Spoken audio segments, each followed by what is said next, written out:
Forward This is the haunting, real-life story of Christiane Vera F. A daughter, a sister, a student, and a typically rebellious teenager in 1970s Berlin. Like so many young people in every age and time, Christiane is eager to fit in and prove herself after her family first moves to the city. She desperately wants to wear the right clothes, listen to the right music, and hang out with the cool kids. More than that, though, she wants to find a way to deal with her abusive, alcoholic father, and learn the ropes at her new school. Sadly, Berlin was in the midst of a major heroin epidemic when Christiane's family arrived. Nothing was cooler than H, and in Christiane's search for acceptance and community she was always bound to encounter heroin at some point. Unfortunately for her, it all happened very fast. By the time she was 14 years old, her daily concerns had already degenerated from questions about who she should date and which party she should go to what kind of a client she should be willing to tolerate in order to score her next fix. In telling her story, Christiane was originally aided by two journalists, Kai Hermann and Horst Rieck, and they did a wonderful job of letting Christiane simply speak for herself. Neither she's talking about drugs, Johns, clothes, David Bowie, or boyfriend troubles, her voice is always loud and clear. She is completely unguarded, and her profound self-consciousness gives us a very clear sense of what she sees when she looks out at the world. Meanwhile, a fuller picture of Christiane's life is provided by the simultaneous accounts from Christiane's mother and a number of other adults involved in Christiane's life. Christiane's story has had a major impact on German culture to this day. Locations such as the Bahnhof Zoo subway station, the housing projects in Gropiusstadt, and even certain public bathrooms have all gained a share of notoriety and fame. Christiane's book is required reading in much of Germany, and has been translated into many other languages as well. Even it was first released in the United States, in 1980, under the title Christiane F., Autobiography of a Girl of the Streets and Heroin Addict. It became an instant hit, resonating with teens, parents, and even David Bowie, who provided music for the film adaptation. Although Christiane's experiences on the streets of Berlin will be quite foreign to most readers, Christiane, as a character, does not wind up feeling distant on that account. In fact, even at the book's conclusion, after so much hardship and misery, Christiane remains in many ways a very typical teenager. We can all find something to relate to in the way that Christiane struggles for acceptance, resists all attempts to rein her in, and fights against herself, uncertainly. The urgency in her voice is timeless. For all these reasons and more, we are proud to be able to bring Christiane's story back to America with Christina Cartwright's excellent new translation. Even at the darkest times, Christiane manages to maintain a surprising kind of integrity. She always sees with the same eyes and speaks with the same voice. As a result, she has provided us with a stunningly honest and vital account not only of her own teenage years, but also of the powerful forces, both internal and external, that determine the course of our lives. Sometimes they lead us away from ourselves, and sometimes they bring us back home. Hallie Warshaw, publisher, Zest Books. Translator's note: in translating this story I've made every effort to preserve Christiane's unique perspective and tone. Christiane has a biting, cynical wit that is still typical of many young Berliners, and which becomes especially prominent in the face of various authority figures, and it is my hope that the updated slang will help to hone the edge that is present in a lot of her commentary. In an effort to give a better sense of Christiane's surroundings, we've added footnotes about many of the locations, and also provided additional information about some especially German expressions and institutions. In all of my translation choices I have worked to maintain not only the tone of Christiane's voice, but also its vitality. This book has a very strong hold on me personally. As a teenager in the 1970s I spent a lot of time in Berlin, and I remember well what life was like in Berlin as a divided city. I know most of the locations mentioned in the book, and visited them at roughly the same time that Christiane did, although under very different circumstances. As a single parent, I can also sympathize with Christiane's mother's frustration, anxiety, and fear. I have a teenage son myself, and this book made me think more deeply about his daily life, and pay closer attention to his own set of trials. I think I will become a more compassionate listener as a result of the time I've spent with Christiane. Despite the measures that have been taken against teenage drug use and child prostitution in Germany and in the United States, these are still very real problems. And it goes without saying that, when it comes to peer pressure, alcoholism, depression, and familial strife, today's teenagers have it no easier than the teens of 1970s Berlin. I hope that this book will help teens gain some perspective on their own problems, and encourage them to take a fresh look at the choices that remain open to them whatever their situation. I strongly believe that both teens and their parents both stand to gain a lot from reading Christiane's story. I am honored to have worked on translating this book into current, American English, with the help of my very talented editor, Daniel Harmon. I hope that it does justice to Christiane's voice and personality. Christina Cartwright The charge excerpts from the state's attorney's charge against Christiane Vera F. at the State Courthouse of Berlin, dated the 27th of July, 1977.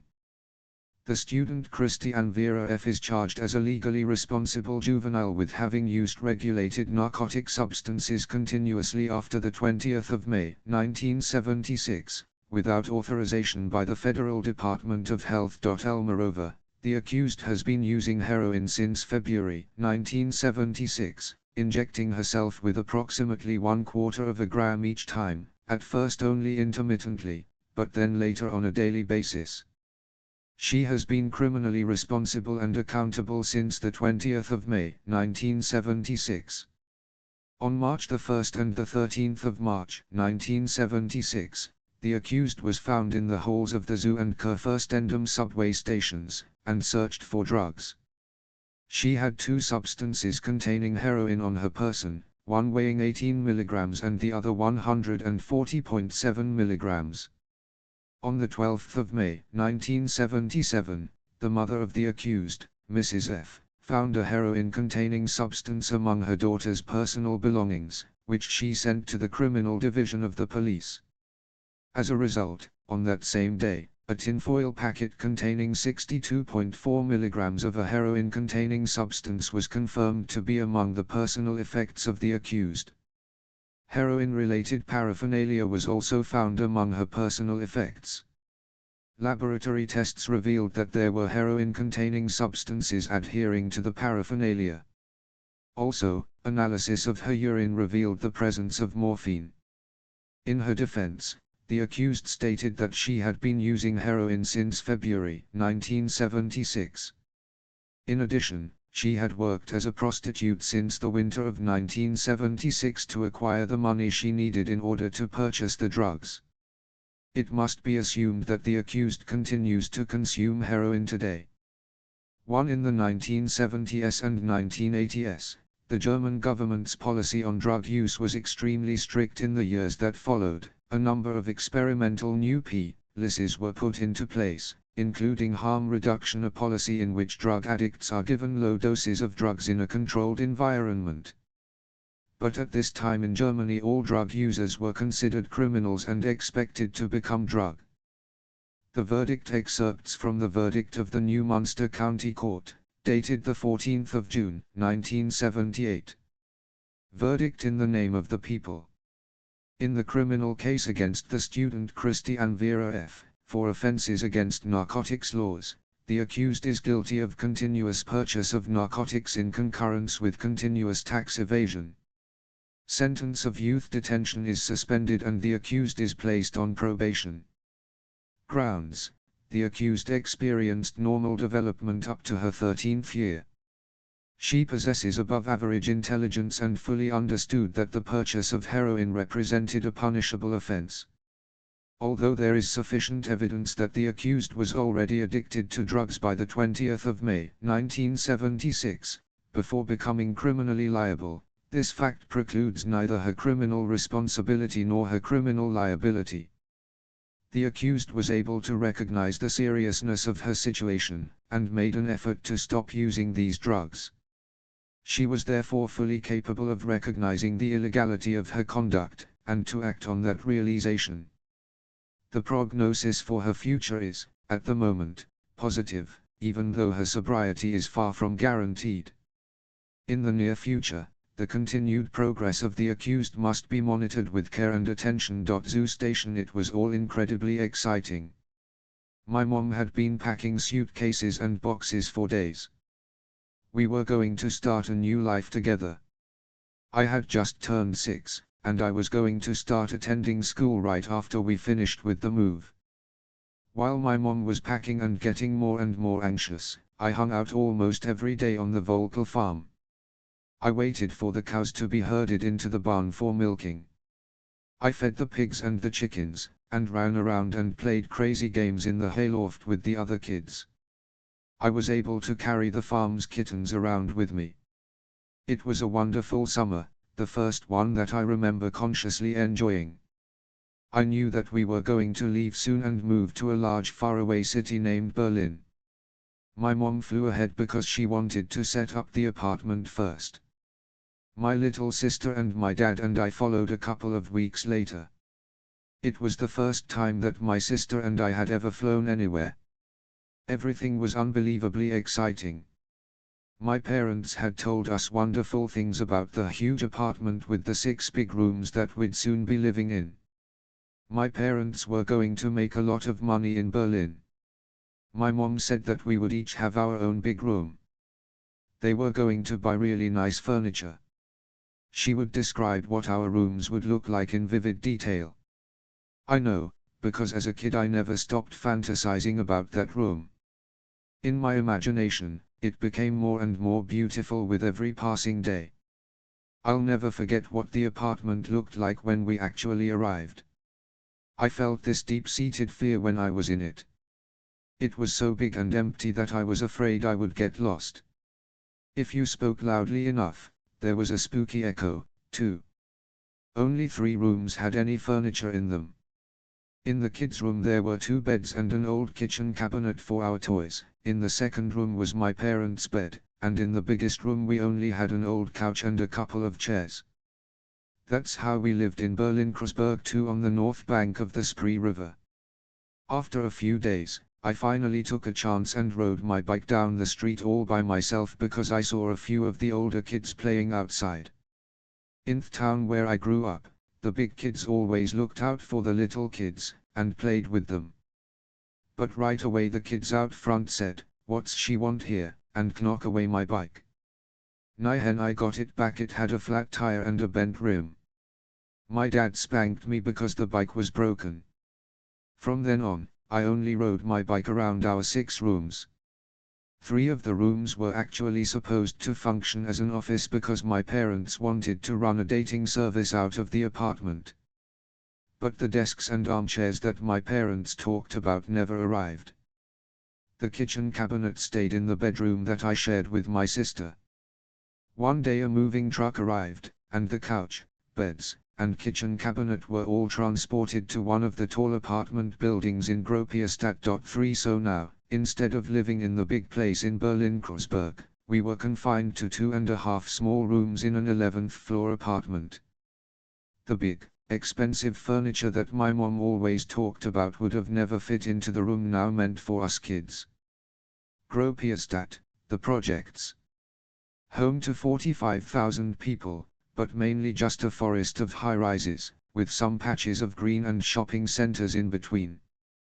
From far away, it looked new and well taken care of. But when you got up close, you realized that the whole place reeked of piss and shit because of all the dogs and kids that lived there. The stairwell smelled the worst. My parents hated the trashy kids who treated the staircases like their own personal bathrooms, but most of the time it wasn't their fault. I figured that out the first time I played outside and needed to pee. By the time the elevator arrived and I'd made it up to the 11th floor, I'd already wet myself. My dad gave me a spanking. After the same thing happened a few more times, and after a few more spankings, I learned to just find a place where nobody could see me. And since people in high-rises could see almost everywhere, the safest place to pee out of sight was in a staircase. On the streets of Gropiusstadt, I was known as the stupid country kid. I didn't have the same toys as everyone else, I didn't even have a water gun. I wore different clothes. I talked differently. And I wasn't used to the games they played, but I also didn't like them. In the town where I grew up, we would ride our bikes into the woods, to a bridge over a little stream. When we got there, we'd build dams and forts, sometimes together and sometimes apart, but always side by side. And when we destroyed everything offenbart, it was only after everyone had agreed to it, and we'd have fun tearing it all down. We didn't have a leader. Anyone could make suggestions for what kind of game we should play. Then we'd all argue back and forth until someone's suggestion won out. It wasn't even unusual for the older kids to let the younger ones have their way once in a while. We'd created a real democracy amongst us kids. In our section of the Gropiusstadt projects, there was one boy who was definitely in charge. He was the strongest and he also had the best water gun. We liked to play this game where we would pretend to be a gang of robbers, and he would always be the leader, of course. The most important rule for all of the other robbers was that they had to do whatever he said. But it didn't matter what kind of game we were playing, we were always competing with each other. The goal was to always try to annoy somebody else. So we'd do things like steal or break someone else's toys. The name of the game was superiority, beating people up to show you were bigger and stronger than they were, and finding other little advantages that made you look better than everybody else. It was a dog-eat-dog world. If you were the weakest, you'd obviously get the most abuse. My little sister wasn't very strong, and she always looked scared, so people picked on her, but I couldn't really help. Then I started school. I'd been looking forward to it. My parents had told me to behave and to always do what the teachers said, but I thought that was a given. In the town where I came from, the kids respected the adults as a matter of course. And that's probably one of the reasons I was looking forward to school, because I thought that it would keep all of the other kids in line. But school was totally different than I expected. After just a few days, the kids would get up during class and run around playing tag. Our teacher was completely helpless. She kept yelling, "Sit down," but then the kids would laugh at her, and everything would get even more chaotic. I've always loved animals, ever since one was really little. Everyone in my family was crazy about animals. It made me proud. I didn't know any other family that loved animals like we did. I felt sorry for the kids whose parents didn't like animals and who weren't allowed to keep pets. It didn't take long for our already cramped living space to be transformed into a small ZCH. I had 4 mice, 2 cats, 2 bunnies, 1 parakeet, and Ajax, our brown Great Dane, whom we'd brought with us. When we moved to Berlin, Ajax always slept next to my bed. At night, I'd let one arm dangle out of my bed so that my hand was on his fur while I fell asleep. I found other kids who also had dogs, and I got along with them pretty well. It turned out that in Rudau, which was a neighborhood just outside of Gropiusstadt, there were still pockets of nature left. So that's where we headed with our dogs. We played on the old, earth-covered hills of the garbage dump, and our dogs were always a part of whatever it was we were doing. Our favorite game to play was a version of hide-and-seek that included our dogs. One of us would hide, and somebody else would hold on to that person's dog. Then the animal had to track down and find that person. My Ajax had the best nose of all. Sometimes I would bring my other pets into the sandbox or even into school with me. My teacher used them as show-and-tell opportunities in biology class. Some teachers even allowed me to bring Ajax into the classroom. He never disrupted anything. Until the bell rang, he'd lie peacefully next to my chair or under my desk. I would have been really happy there with all my animals if things hadn't gotten progressively worse at home. While my mom was out at work, my dad just sat at home, doing nothing. The dating service didn't pan out, of course, so now he was waiting for a different job. He wanted something that he'd enjoy, but he just sat on the worn-out couch and waited for something to fall into his lap. Meanwhile, his rage-filled outbursts happened more and more often. My mom always helped me with my homework when she got home from work. At one point, I was having a hard time telling the difference between the letters H and K. So one night, my mom was explaining the difference to me, with the patience of a saint, but I wasn't really paying attention, since I could see how worked up my dad was getting. I could always tell when it was going to happen. He got the hand broom out of the kitchen and started beating me with it. During a break in the thrashing, I was supposed to explain the difference between H and K to him. At that point, I was obviously incapable of understanding or explaining anything to anyone, so my rear end received another dose of the same, and then I was sent to bed. That was his idea of helping me with my homework. He wanted me to be a good student and work toward a better future. After all, his grandfather had made a lot of money. He owned a printing company, a newspaper in East Germany, and some other businesses as well. After the war, everything that was privately owned in the DDR4 was expropriated by the state. So now my dad totally freaked out whenever he thought that I wasn't getting something in school because I was supposed to continue the financial success of his family instead of succumbing to the apathy generated by the socialist policies in East Germany. There were evenings that I can still remember down to the last detail. Like one time when I was supposed to draw houses in my math notebook. They were supposed to be 6 squares wide and 4 squares high. I had already finished one house and knew exactly how to do it, when my dad suddenly sat down next to me. He asked me how the next house should be drawn, where the squares should go. Frozen with fear, I didn't count anymore but started to guess. Every time I pointed to a wrong square, he slapped me across the face. When I couldn't give any more answers because I was crying so hard, he stood up and went over to the rubber plant. I knew what that meant. He pulled out the bamboo stick that was acting as a support for the plant, and then he beat me on the rear with that bamboo stick until my skin was so raw it was peeling off all by itself. By the time I sat down at the dinner table every night, I was already afraid. Even I dropped a crumb on the tablecloth, I got slapped. When I spilled something, I got a spanking. I could hardly bear to touch my glass of milk anymore.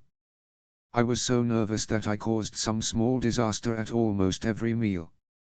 In the evenings, I always asked my dad, as sweetly as I could, if he had any plans for the night. He went out a lot, and the first thing we did after he left was breathe a very deep sigh of relief. Those evenings were wonderfully peaceful. But when he got back later on, there was always the threat of another disaster. Usually he was drunk by then, so just one small thing could cause him to go totally apeshit. It could be toys or even just a piece of clothing that was lying around because no one had put it away.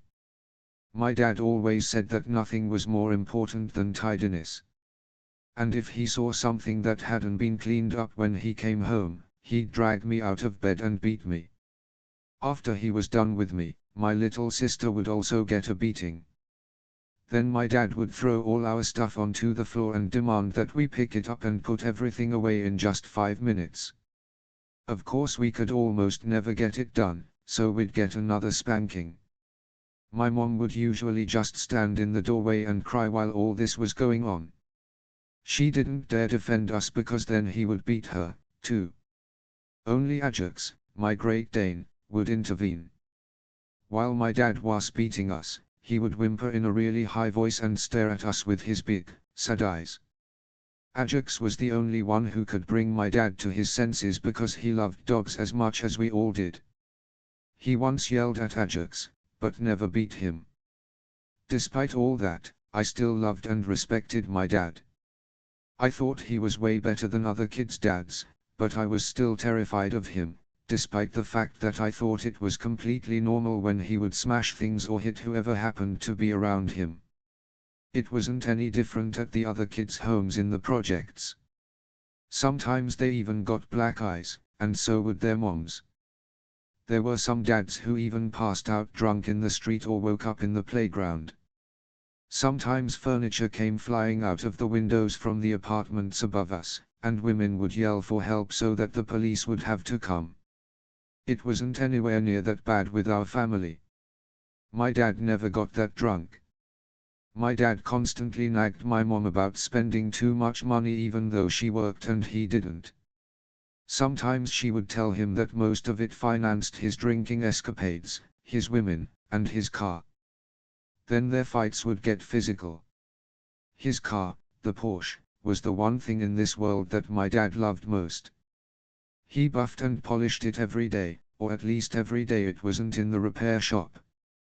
There couldn't have been another Porsche in all of Gropiusstadt, and certainly not owned by somebody who didn't have a job. Back then, I didn't have a clue about what was really bugging my dad, why he was constantly going berserk on us. It didn't dawn on me until later, once I started talking with my mom a little bit more often. Little by little, I began to see things for what they really were. He just couldn't make it, didn't have it in him to hold down a job and support a whole family. He always wanted to make it big, aimed high, and fell back down again. His dad despised him for that. Grandpa had warned my mom before the wedding that his son was a good-for-nothing son of a bitch. My grandpa used to have big plans for my dad. The family was supposed to regain the wealth and status that it had in the old days, before the DDR seized all of its possessions. If he hadn't met my mom, he might have become a farm manager or certified dog breeder, in which case he would have probably bred Great Danes. He was studying farm management when he met my mom. She got pregnant, so he quit his studies and married her. At some point, the idea got lodged in his mind that my mom and I were to blame for his misery. All that he had left of his grandiose dreams was his Porsche, that, and a few snobby, cocky friends. He didn't just hate his family, he completely rejected us. He didn't want anything to do with us. He even went so far as to deny our existence to his friends. They weren't supposed to know that he was married and had kids. When we met his friends, or when someone picked him up from home, I always had to call him Uncle Richard. Because of the regular beatings, I'd learned to keep things straight, and I never made a mistake. As soon as other people were around, he was my uncle. It wasn't any different with my mom. She was never allowed to tell his friends that she was his wife, and she wasn't allowed to act like his wife either. I think he always said that she was his sister. My dad's friends were younger than him. They still had their lives ahead of them, or so they said. My dad wanted to be one of them. He wanted to be young again and not have to worry about providing for a family, or failing to do so. That just about sums up my dad. As far as he was concerned, we were just deadweight, holding him back and dragging him down. But back then, when I was 6, 7, 8 years old, I didn't have a clue, of course. My dad simply reinforced the code of conduct that I'd learned at school and in the street. It was a dog-eat-dog world, eat or be eaten. My mom, who'd received enough beatings in her life, had arrived at the same conclusion. Never stand anything, she drilled into me. But if someone hurts you, then you hunt them back. Punch, and keep punching as long and as hard as you can. It took me a while to completely absorb that lesson. At school I started with the weakest teachers. I kept interrupting class with my own running commentary. It made the others laugh, at least, but I didn't start to win any respect from my classmates until I started doing the same thing with the stricter teachers. I'd learned how you got your way in Berlin. You had to show no fear, and always be ready with something quick and cutting. No one got anywhere without a big mouth. The bigger the better. After I learned how to intimidate people with my insults, I started to back it up with muscle.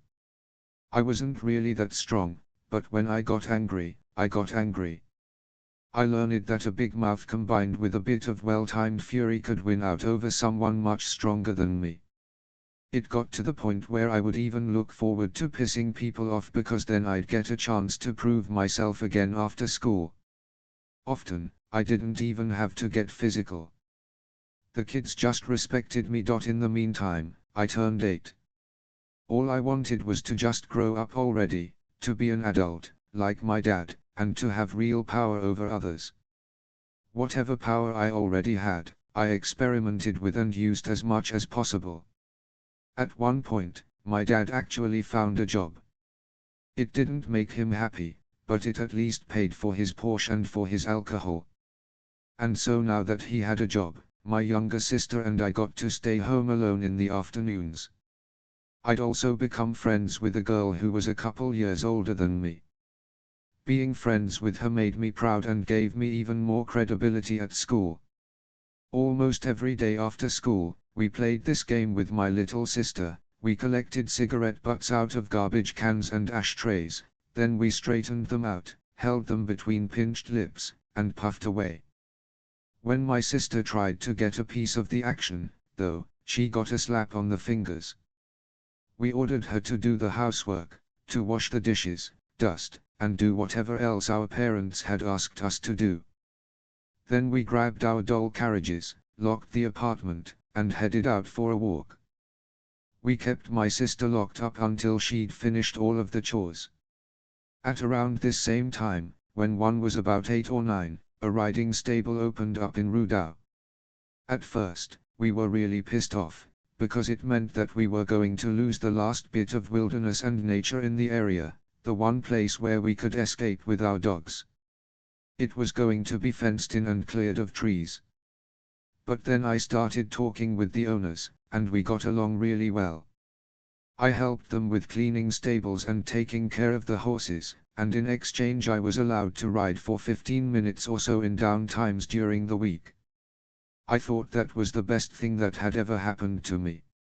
I loved the horses and also the donkey they had there.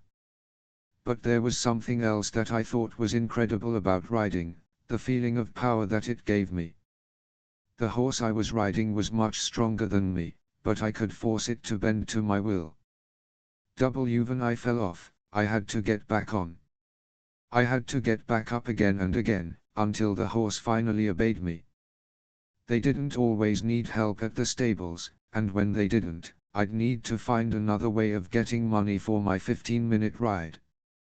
We hardly ever got an allowance at home, so I began to pull little scams. I cashed in discount coupons and collected redemption money by returning my dad's beer bottles. When I was about 10, I started shoplifting, too. I'd try to grab stuff that we couldn't get from our parents, usually from local supermarkets. Stuff like candy. Almost all the other kids were allowed to eat candy. But my dad said that it caused your teeth to rot. In the projects, we all eventually learned the same lesson: you couldn't have fun without breaking some rule. All of our best games were forbidden in one way or another. Actually, pretty much everything was forbidden whether it was fun or not. There was a sign at every corner in Gropiusstadt. The recreational parks between the high-rises were really just sign parks. And most of the signs were directed at kids, prohibiting one thing or another. I liked to copy the strangely contradictory language from the signs into my diary. The first sign that I noticed was right next to our front door. Kids were basically only allowed to tiptoe around the apartment and the staircase, playing, running, roller skating, or bicycling. Everything else was prohibited. Then when you walked outside to the lawn, you'd see more signs, at every corner with even a bit of green: keep off the grass. We weren't even allowed to sit on the grass with our dolls. Next, there was an anemic rose garden and again a big sign in front of it: protected public gardens.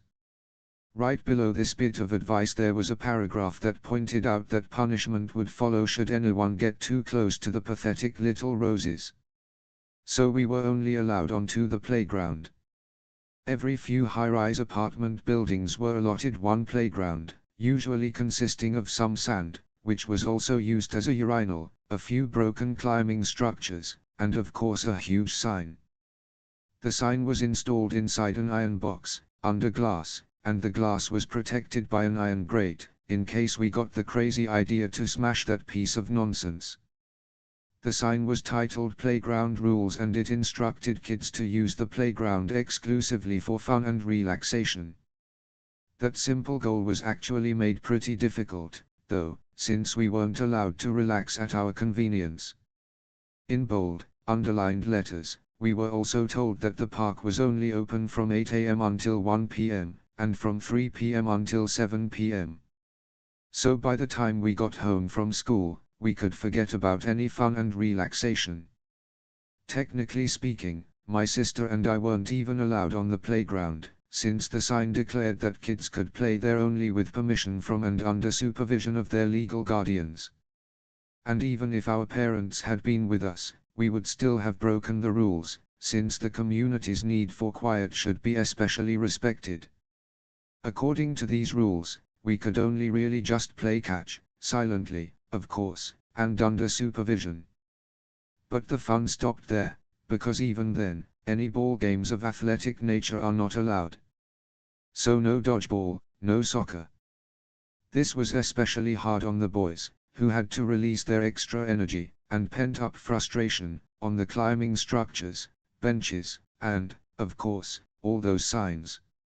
It must have cost a lot of money to keep replacing the signs over and over again. The property manager kept watch and made sure that everyone followed the rules, so I wound up on his shit list pretty quickly. Pretty soon after our move to the housing projects, the playground, which was basically concrete, sand, and a slide, bored me to the point of insanity. But then I found something interesting: the storm drains. They were supposed to divert all the rainwater from the concrete area, but back then you could still lift off the grate that covered the drain. Later on, of course, they corrected that mistake. So my sister and I lifted off the grate and tossed all sons of junk down into the drain hole. The property manager came, grabbed us by the collar, and dragged us into his office. We were only 5 or 6 years old, but once he had us in there, he treated us like criminals and made us give him all our personal information, or as much as we could provide at the time. Our parents were notified, and my dad had another good reason to beat us. I didn't understand what was so bad about plugging up the drain. In the town where I came from, we did all sorts of things like that near the stream, without any adults ever complaining. But I did understand that in the projects, the kids were supposed to obey the grown-ups' rules, above all else. You were supposed to slide down that one slide they'd given us and play around in the urine-soaked sandbox. It was dangerous to make your own rules or be at all creative. The next run-in with the property manager was about something more serious. It happened like this: I was walking Ajax, my Great Dane, and got the idea to pick some flowers for my mom. Back in our hometown, I would pick flowers all the time and make beautiful bouquets. But here in between the high-rises, there were only these pathetic roses. My fingers were getting all bloody trying to pick just a couple of blossoms off of the rose bushes. Either I couldn't read the sign, "Protected Public Gardens," or I didn't understand what it meant. But I knew I'd done something wrong when I saw the property manager running toward me. He broke the rule about not stepping on the grass, screaming something and flailing his arms like a crazy person. Overcome with fear and panic, I said, "Ajax, attention." My big dog's ears went up, his body went rigid, his hackles went up, and he stared down the property manager. The guy stopped dead in his tracks and started retreating back over the lawn. He didn't dare start yelling again until he was within range of the building's entrance. I was relieved but hid the roses behind me, as by that time, I definitely knew that I'd broken the rules again. When I got home, the property management office had already called to say that I'd threatened the manager with my dog. Instead of a kiss from my mom, I got a spanking from my dad. No one cared that I'd brought flowers. The heat was unbearable in the summer. The concrete, asphalt, and stones all seemed to soak it up and pour it out again. If there were any trees at all, they were so small that they gave no shade. And the wind was blocked by all the apartment buildings. There was no swimming pool, not even a small plastic kiddie pool. Only a measly fountain in the middle of the concrete square in front of our building's entrance. You weren't allowed to play in it, but we sometimes splashed around in its basin and squirted water at each other for a minute before we were chased away again. At one point, we all got really into marbles, which presented a problem because where were we supposed to play? You couldn't build marble runs on concrete, asphalt, or the small patches of lawn that said, "Keep off." And you couldn't play in the sandbox either because you need pretty firm earth to make good holes and effective hollowed-out runs in the dirt. But we eventually found an ideal spot under the puny maple trees that they'd planted among the apartment buildings. In order to keep the little trees from suffocating, they'd left space around each tree for earth instead of concrete. The round openings they'd left consisted of firm soil that was raked clean and level. Simply ideal for making marble runs. But now it wasn't just the building managers who were after us, but also the gardener. They all kept chasing us away, hoping to scare us off with their wild threats. Of course, we ignored them. Then, unfortunately for us, one day our tormentors came up with a good idea. They didn't rake the soil, which made it flat, but turned it over. That was the end of our marble runs. But we had other entertainments. When it rained, the entrance halls and corridors on the ground floors were slippery and ideal for roller skating. The noise didn't even bother anybody at first, since there weren't any apartments on the ground floors. We tried it out a few times, and nobody bothered us, much to our surprise, except for the wife of the property manager. After a while, she said that the roller skates left marks on the floor. So, another failed undertaking. And another spanking from my dad during bad weather. It sucked to be a kid in Gropiusstadt. Nobody was allowed to have any friends over because the rooms were too small. Most of the kids we knew lived in a half-size room, just like we did. When it rained, I sometimes sat by the window and thought about what we used to do back in our town in similar weather.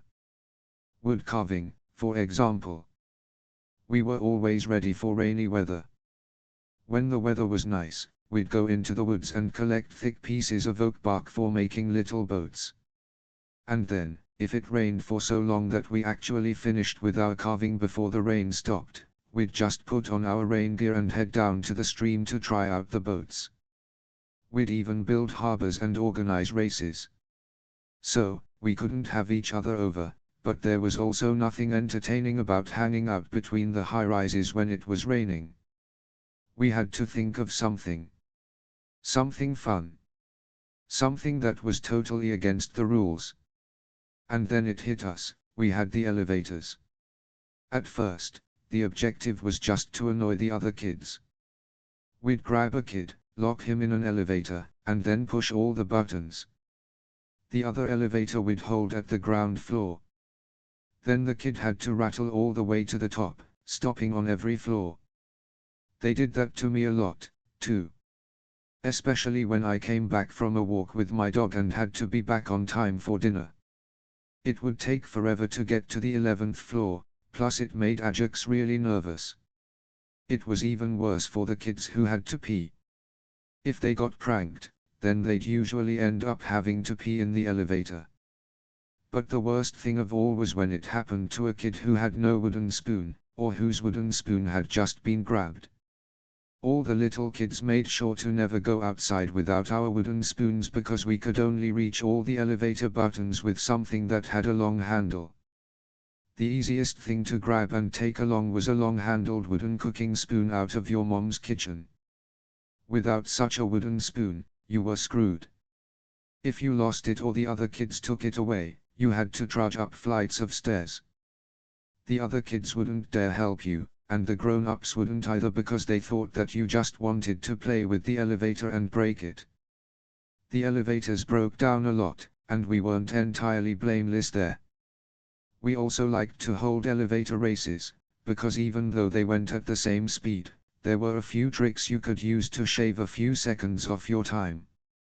For one, the outer door had to close quickly but with a delicate touch, because if you slammed it too hard, it would bounce open again just a little. Also, the safety door closed automatically, but if you manually helped it along, it closed faster. Sometimes it also just broke.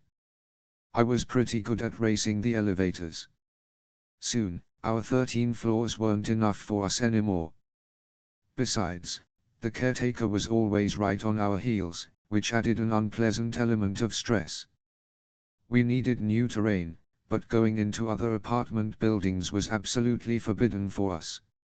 And we couldn't get in anyway because we didn't have a master key.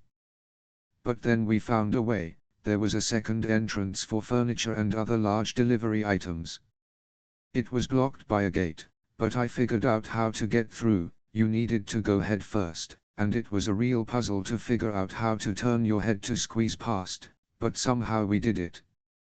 The skinny kids, at least. Once we'd made our way through, we found ourselves in the midst of a veritable elevator paradise, a high-rise building with 32 floors and unbelievably sophisticated elevators. Suddenly we had a whole new set of games and activities, which would never have been possible in our old building. One of our favorite new activities was jumping. Even we all jumped up at the same time during the ride. The thing came to a stop. The safety door opened. Or, if you jumped right when you got in the elevator, the safety door wouldn't close at all. No matter what happened, it was pretty exciting. Another crazy thing you could do was push the handle for the emergency brake to the side, instead of down, so that the safety door would stay open during the entire ride. It made you realize how fast the elevators actually went. It was crazy how fast the concrete dividers and elevator doors flashed past us. Those games were all pretty good for some quick excitement, but the TME test of courage was to push the alarm button. It set off a bell, and then the caretaker's voice would come through the loudspeaker. That was the signal to hightail it out of there. A building with 32 floors presented good odds for escaping the caretaker. He was always trying to ambush us but didn't have much luck. The most exciting game during bad weather was the one we invented for the basement. It was probably also the most dangerous, or at least the most forbidden. We somehow found a way into the area of the basement where every tenant had a storage space screened in with wire fencing. The fencing didn't go all the way to the ceiling, so you could climb over the top. So that's where we played hide and seek.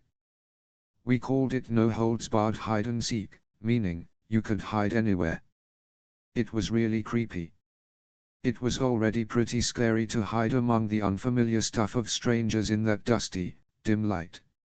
Add to that the fear that someone could show up at any moment.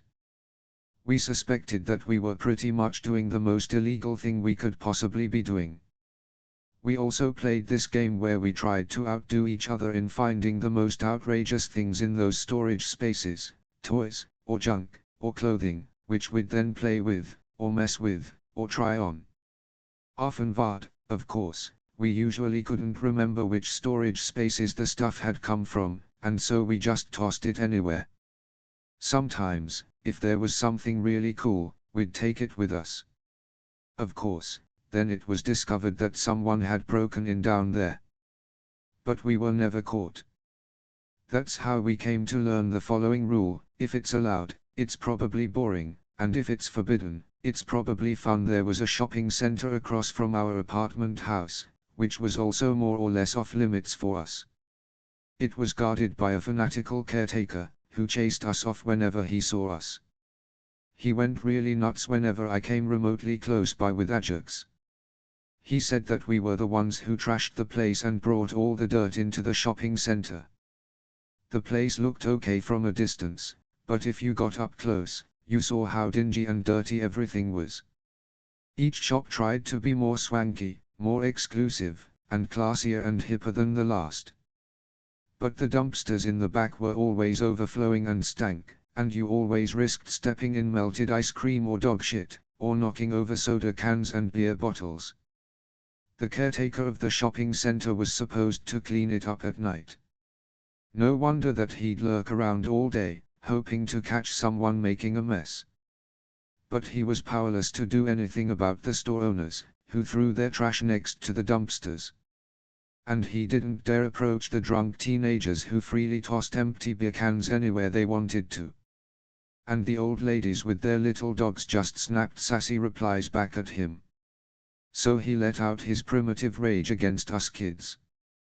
They didn't like us in the shops, either.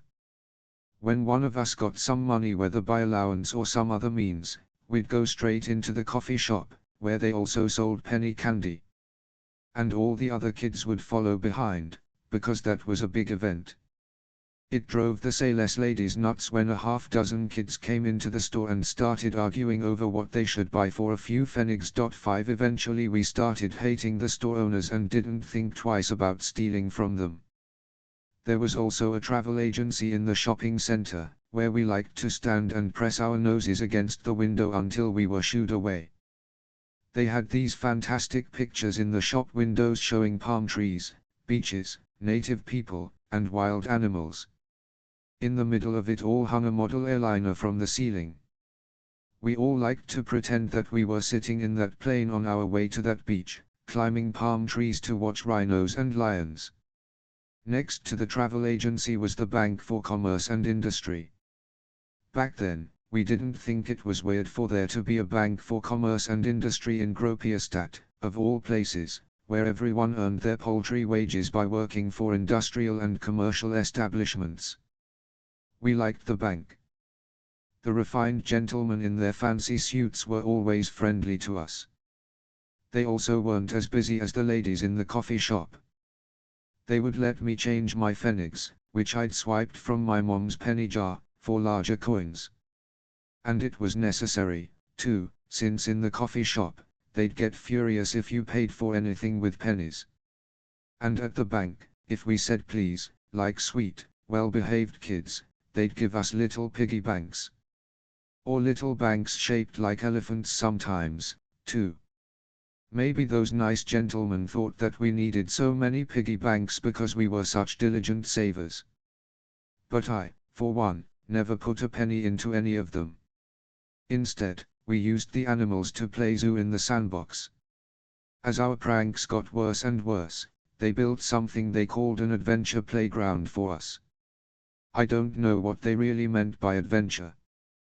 But it had nothing to do with actual adventure. I guess it was there for the parents, so that they would think their kids were having fun. Anyway, it must have cost a ton of money. It certainly took them long enough to build.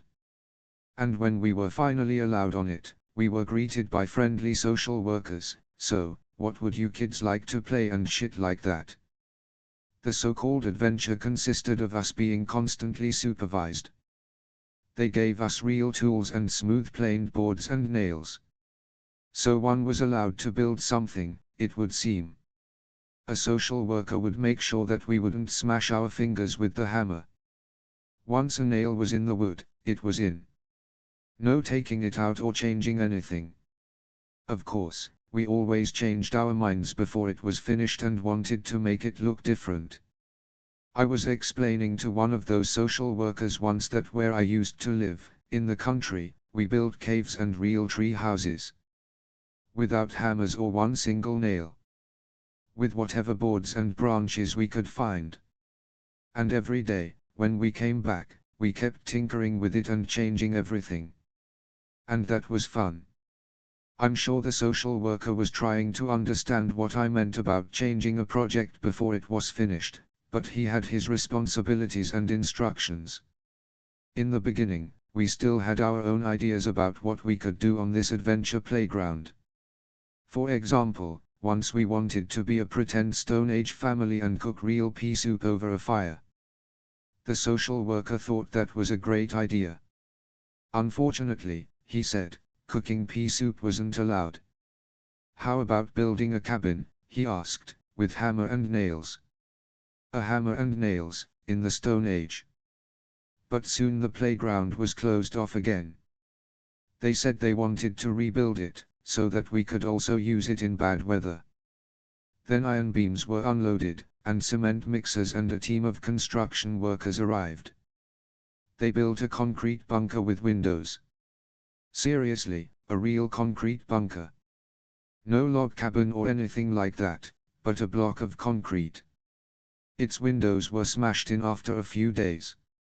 I don't know if the boys smashed the windows because the sight of the concrete thing made them aggressive, or whether the playhouse was built out of concrete because in Gropiusstadt everything not made out of iron or concrete ended up being broken. The concrete bunker now took up most of the space of the adventure playground. Then they built a school directly adjacent to it, which got its own playground, one with a slide, monkey bars, and a few short, assorted-sized round logs driven into the ground vertically, which provided good cover if you had to pee. The school playground was built partly on the adventure playground and surrounded with mesh wire fencing. That didn't leave much adventure playground. The little adventure playground that was left was gradually taken over by the older boys, whom we called rockers. They arrived in the afternoons, already wasted, terrorized the younger kids, and just smashed everything. Breaking stuff was their hobby and just about their only amusement. The social workers couldn't deal with them. So then the adventure playground was closed down most of the time. Instead of the adventure playground, we kids were given a real attraction. They built a sledding hill. It was awesome the first winter. We could choose our own runs down the hill. We had a death run and an easy run. The boys whom we called rockers liked to make sledding dangerous. They formed chains with the sleds with the goal to run us over. But we could dodge them and go down other runs. Those days when there was snow were among my happiest days in Gropiusstadt. In the spring, we had almost as much fun on the sledding hill. We'd run and play with our dogs and roll down the hill. The most fun was fooling around on our bikes. The downhill rides were insane. It looked more dangerous than it really was. Because if you actually did crash, you landed in the soft grass. But guess what? Soon they didn't allow us to play on the sledding hill anymore. They said, "This is a sledding hill, not a playground, and certainly not a racetrack for bikes." The scars we had made in the lawn had to grow over and recover, etc.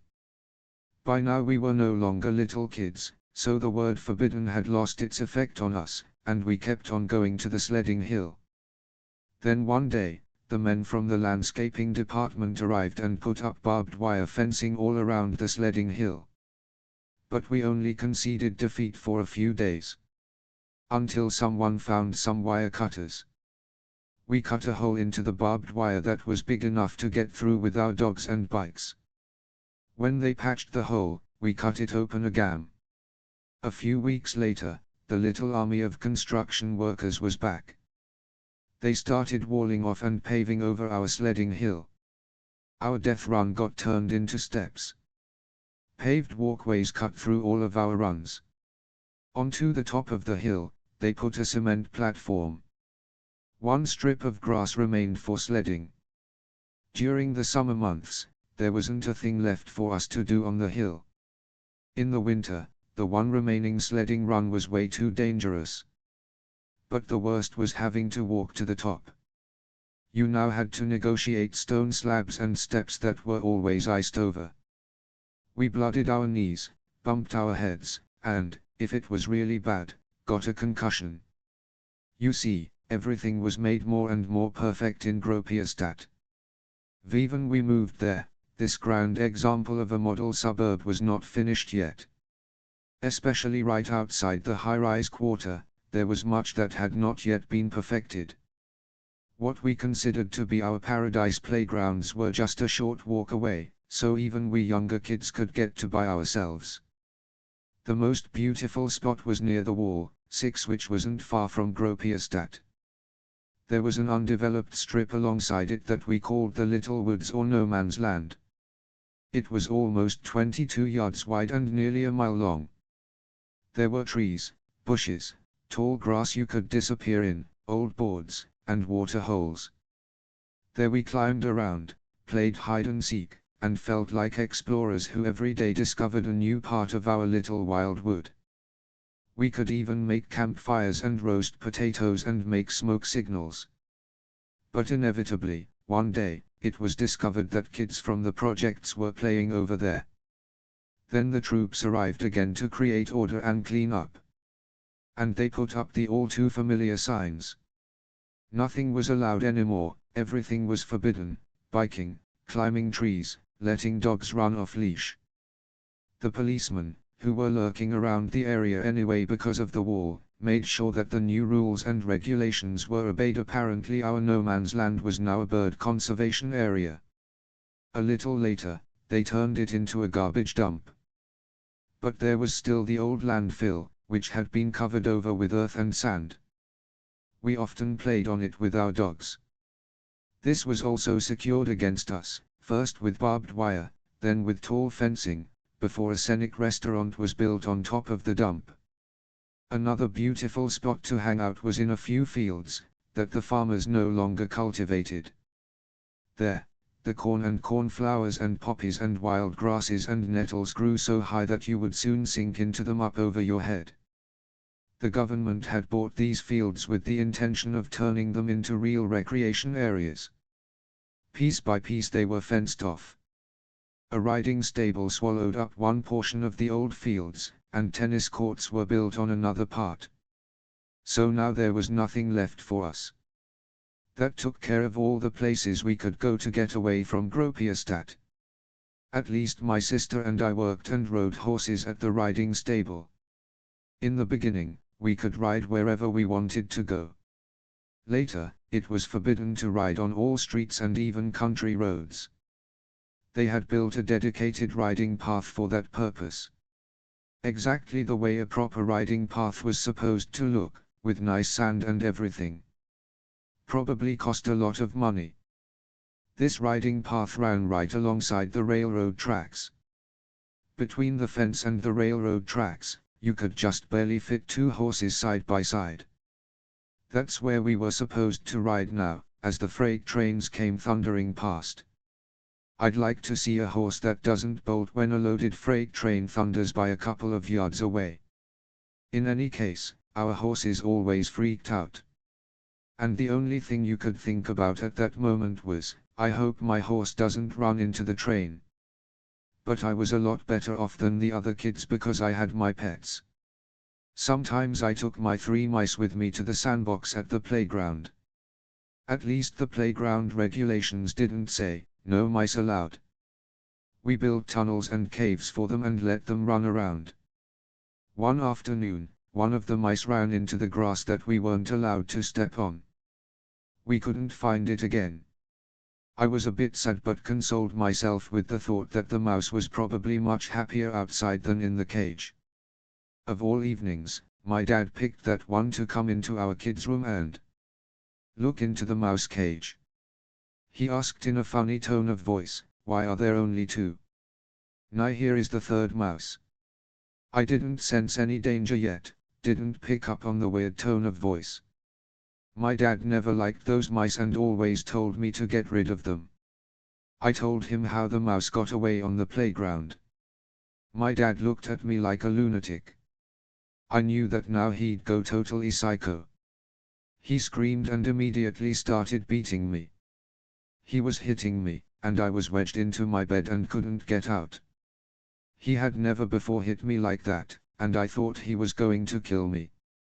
When he also started in on my sister, I got a couple of seconds of air and instinctively tried to get to the window. I believe I would have jumped right out of that 11th floor window. But my dad grabbed me and threw me back on the bed. My mom probably stood crying in the doorway again, but I didn't see her.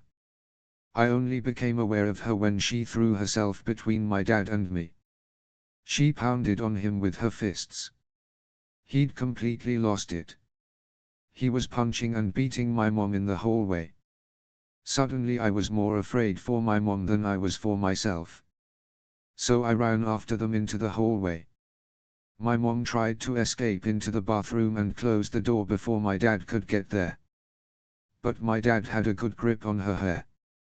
The tub was full of laundry soaking in soapy water like every evening because we didn't have the money for a washing machine. My dad thrust my mom's head into the full tub. At some point she emerged from the water. I don't know if my dad let go of her, or if she managed to free herself. My dad had turned deathly pale and disappeared into the living room. My mom went to the closet and put on her coat. Without a word, she left the apartment.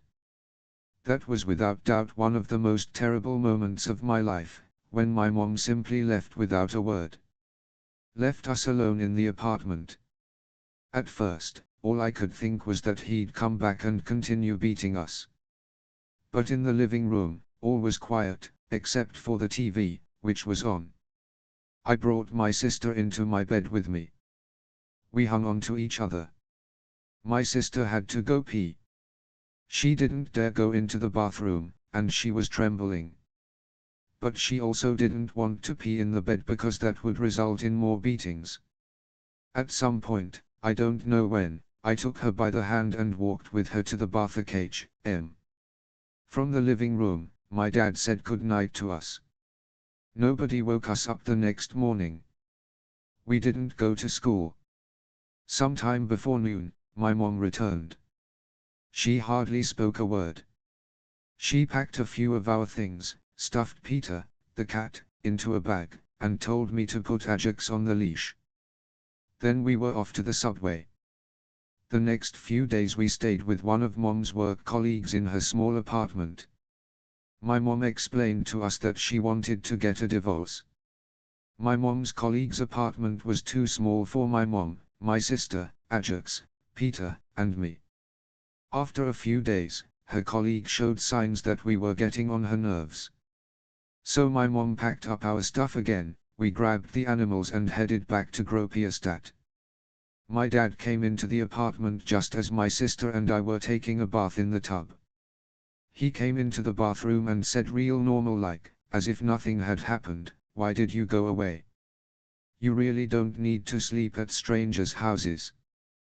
The three of us would have had a nice time together." My sister and I just looked at each other awkwardly. My dad pretended that my mom was invisible for the rest of the evening. He looked right past all of us, as if we weren't there. And he never said another word to us about it. That was somehow worse than beating us. My dad never beat me again. But the fact that he now pretended that he was no longer part of our family was horrible. He was there but not there, and that made me miss having a dad even more acutely. I never hated him, I'd only been scared of him. I'd also always been proud of him. Because he loved animals, and because he had such a cool car, his '62 Porsche. In a weird way, he no longer was our dad, although he still lived with us in our small apartment. And then something else really terrible happened. Ajax, my Great Dane, suffered a fatal abdominal infection and died. Nobody consoled me. My mom was totally preoccupied with herself and the divorce. She cried a lot and didn't laugh at all anymore. I felt very alone. One evening the doorbell rang. I opened the door, and it was Klaus, one of my dad's friends. He wanted my dad to go bar hopping with him. But my dad had already gone out. So my mom asked him in. He was much younger than my dad, in his early 20s. And this Klaus guy suddenly asked my mom if she wanted to go out and get something to eat. My mom didn't hesitate. Sure, why not? She got changed, walked off with him, and left us alone. Other kids might have been pissed or afraid for their mom. I had those feelings for a moment, too. But then I was honestly happy for her. She looked positively perky when she left, even if she tried not to show it. My sister noticed it too. Mom was really happy. Klaus came by more often now, when my dad wasn't there. It was on a Sunday, I still remember it very well, when my mom sent me out to take the trash downstairs. I was very quiet when I returned upstairs. Maybe I was quiet on purpose. When I peeked into the living room, I saw Klaus kissing my mom. I felt really weird and tiptoed into my room. Neither of them had seen me. And I didn't tell anyone about what I had seen. Not even my sister, from whom I usually didn't keep anything. I began to feel pretty weird and uncomfortable about this new guy who was always over at our apartment. But at least he was always nice to us, and, even more importantly, always really nice to my mom. She was laughing again, and she'd almost completely stopped crying. She even started thinking about the future again. She talked about moving into a new apartment with Klaus and about this new room that my sister and I were supposed to get if we all moved in with him. But of course we didn't have that new apartment yet. And my dad wasn't moving out anytime soon. In fact, he stuck around even after my mom and he were finally divorced. My parents continued to sleep in the same bed even though they hated each other. There wasn't really another choice, we still had no money. And when we finally did get another apartment, one subway stop away, in Rudau, things weren't ideal either. Klaus was a permanent fixture now, and even though I still thought he was kind of nice, he was always getting in the way. He soaked up a lot of my mom's attention and also got in the middle of fights between my mom and me. I just didn't accept him as one of us. I didn't think that this guy, who was just in his early 20s, had any right to tell me what to do. And so, as a result, I had less and less patience with him. We started getting into fights, just over little things at first. Sometimes they were my fault. Most of the time, we fought about music. My mom had bought me a record player for my 11th birthday, just a little cheap one, and I had a few records, some disco and teen bopper music. And, in the evenings, I'd put on a record and turn the volume all the way up, loud enough to burst your eardrums. One evening, Klaus came into our room and asked me to turn down the record player. I didn't. He came back and yanked the arm off the record. I put the arm back on and positioned myself in front of the turntable so that he couldn't get at it. At that point, he pushed me away, and as soon as that man touched me, I freaked out. Even we had these fights, my mom would cautiously take my side.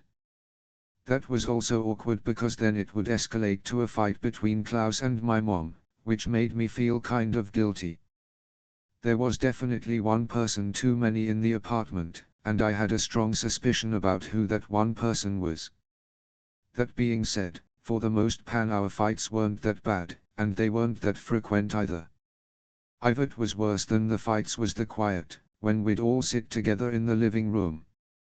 Klaus would be leafing through some magazine or flipping through channels on the TV and my mom would try to start a conversation, first with Klaus, and then with us, and then with Klaus again, and nobody would respond. It was so uncomfortable. When my sister and I couldn't take it anymore, we'd ask if we could go outside to play, and nobody ever objected. Klaus, for his part, usually seemed happy when we left. So we'd stay away for as long as possible. Looking back, I can't really blame Klaus. After all, he was only in his early 20s. He didn't know what it meant to have a family. He didn't get how much our mom loved us and how much we loved her, and he probably couldn't understand that we needed some time alone with her during the short periods that we got to spend together in the evenings and on weekends. He was probably jealous of us, and we were just as jealous of him. My mom wanted to be there for us, but she was also worried about losing her boyfriend, so it wound up really stressing her out. I responded pretty badly to the situation with a lot of anger, and a lot of yelling. My sister, however, got more and more quiet and was clearly hurting inside. She probably didn't know why she felt so bad herself. But she started to talk more and more often about moving back in with my dad. I thought that idea was totally crazy after all that we'd been through with him. But he actually offered to let us stay with him. It was as if he'd become a different person after we left. He had a young girlfriend. And he always seemed to be in a good mood when we saw him. He was really nice to us, and, for the first time, I hoped he might actually live up to the image I'd always had of him as a nice person. He gave me another Great Dane, a female this time. I turned 12, and my breasts started growing. I started to get weirdly interested in boys and men. They were like these strange creatures, and they were hard for me to figure out. They were also brutal, the older boys on the street, and my dad, and Klaus, too, in his own way, they all were. I was afraid of them, but they also fascinated me. They were strong and they had power. They were just like I would have liked to be. Their power, their strength, drew me in like a magnet. I began to use a blow dryer on my hair. I used the nail scissors to cut me bangs a little shorter and then combed them to the side. I spent a lot of time on my hair because people had started to tell me how beautiful and long it was. I also didn't want to wear kids' pants anymore, instead, I wanted jeans. Then, when I got jeans, I absolutely had to have high-heeled shoes. My mom gave me one of her old pairs. With my new jeans and high-heeled shoes I'd go parading through the streets until 10 p.m. almost every night. I felt like the new me was being rejected back at home. But even though that hurt, their rejection gave me a kind of freedom, too, which I loved. I also kind of enjoyed my fights with Klaus. It made me feel powerful to fight with an adult. My sister couldn't stand it though, and as a result, she did what was for me the unthinkable, she moved back in with my dad. In so doing, she deserted my mom and left me behind as well. So I became even lonelier, and our mom was totally distraught. She started crying again. She was torn between her kids and her boyfriend and she didn't have any idea what to do or who to choose. I thought that it wouldn't take long for my sister to come back. But she liked it at my dad's. She got an allowance. He paid for her riding lessons and bought her a pair of real riding pants. That was pretty tough for me to see. I had to keep on earning my riding lessons by mucking out the stalls. But that didn't always pan out, and before long, my sister, with her fancy riding pants, was a way better rider than I was. But my dad made it up to me by inviting me on a trip to Spain. I'd done really well in 6th grade, and as a result, I'd been recommended for the gymnasium. The college preparatory track. 71 was registered for the comprehensive SCH0018 in Gropiusstadt. So before the start of this new chapter of my life, which would culminate in the college entrance exams, I flew to Torremolinos, Spain, with my dad and his girlfriend. It was an amazing vacation. My dad was great, and I was able to see that, in a way, he did love me. He treated me now almost like an adult. He even let me go out with him and his girlfriend at night. He finally seemed to have his head screwed on right. He had friends that were his own age, and now he managed to actually tell them that he'd been married once before. I didn't have to call him Uncle Richard anymore. I was his daughter. And he seemed to be really proud of the fact that I was his daughter. However, as was typical for him, he'd planned his vacation according to what was most convenient for him and his friends. At the end of my school break, which meant I started my new school 2 weeks late. So I began my college prep years as a truant. Coming in late made me feel like an outsider in the new school. New friendships and new cliques had already been established. I sat by myself. But the biggest issue was that, during the first 2 weeks, while I was in Spain, they'd explained to the newcomers how the comprehensive school system worked, how you can pick classes, how difficulty levels vary, etc., and it's actually really complicated, especially when you've just arrived from elementary school.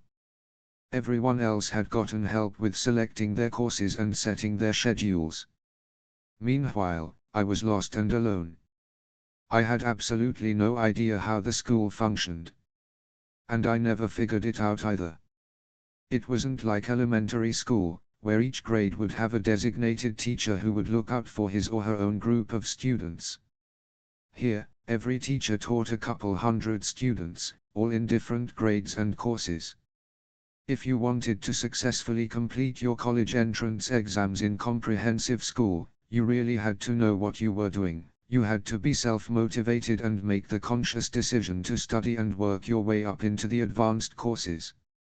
And to do that, you had to have parents who would tell you exactly what you needed to do and who got on your case if you started to fall behind.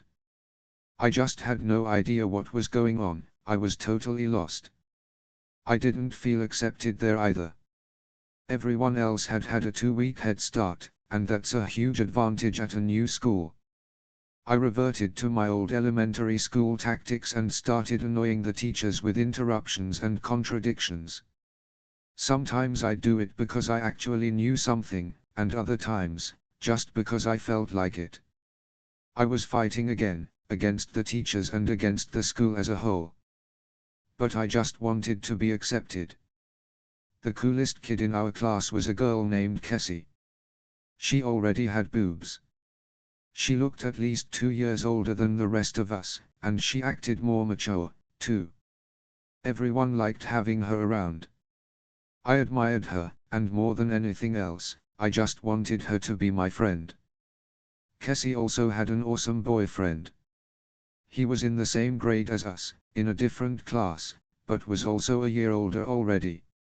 His name was Milan.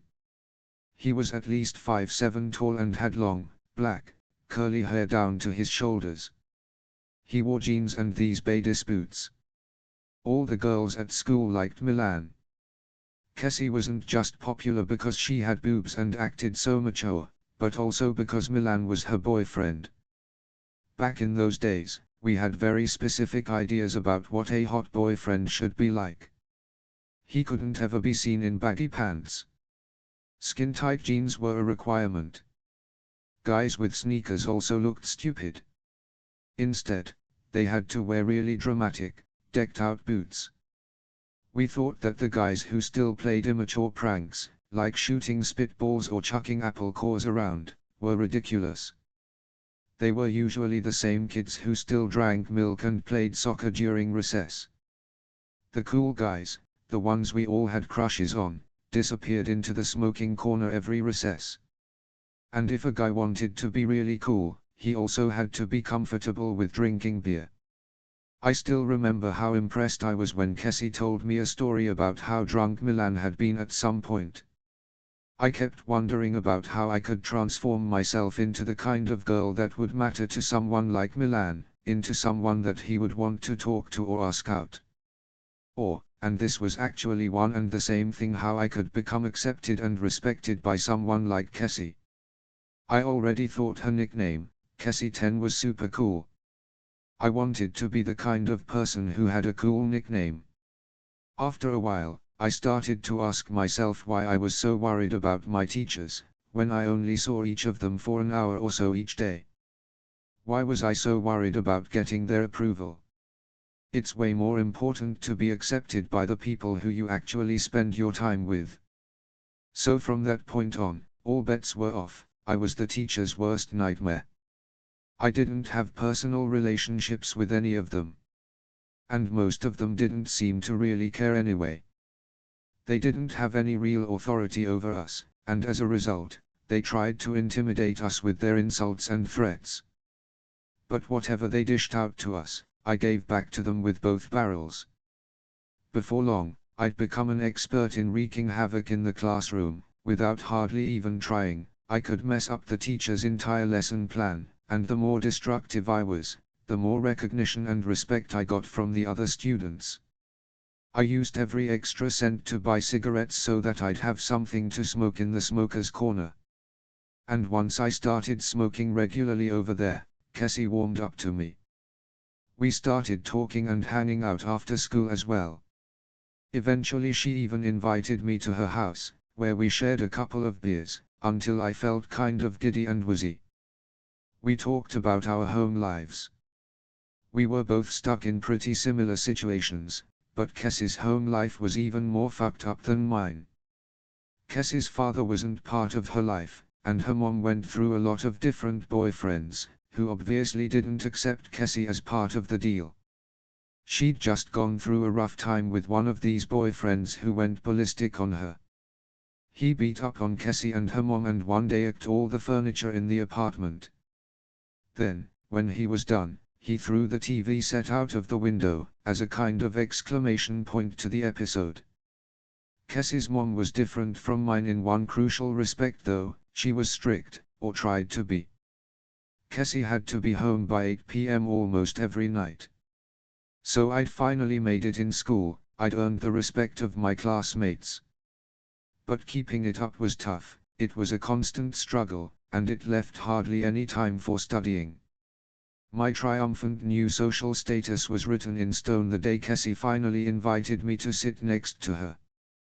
Kessie was the one who taught me how to cut class. If she didn't feel like being at school, she just left for an hour or two and met up with Milan or did whatever she felt like. At first I was scared, but then I caught on quickly that it was hardly ever discovered if you missed single classes in the middle of the day. Attendance was only taken at the beginning of the first class of the day.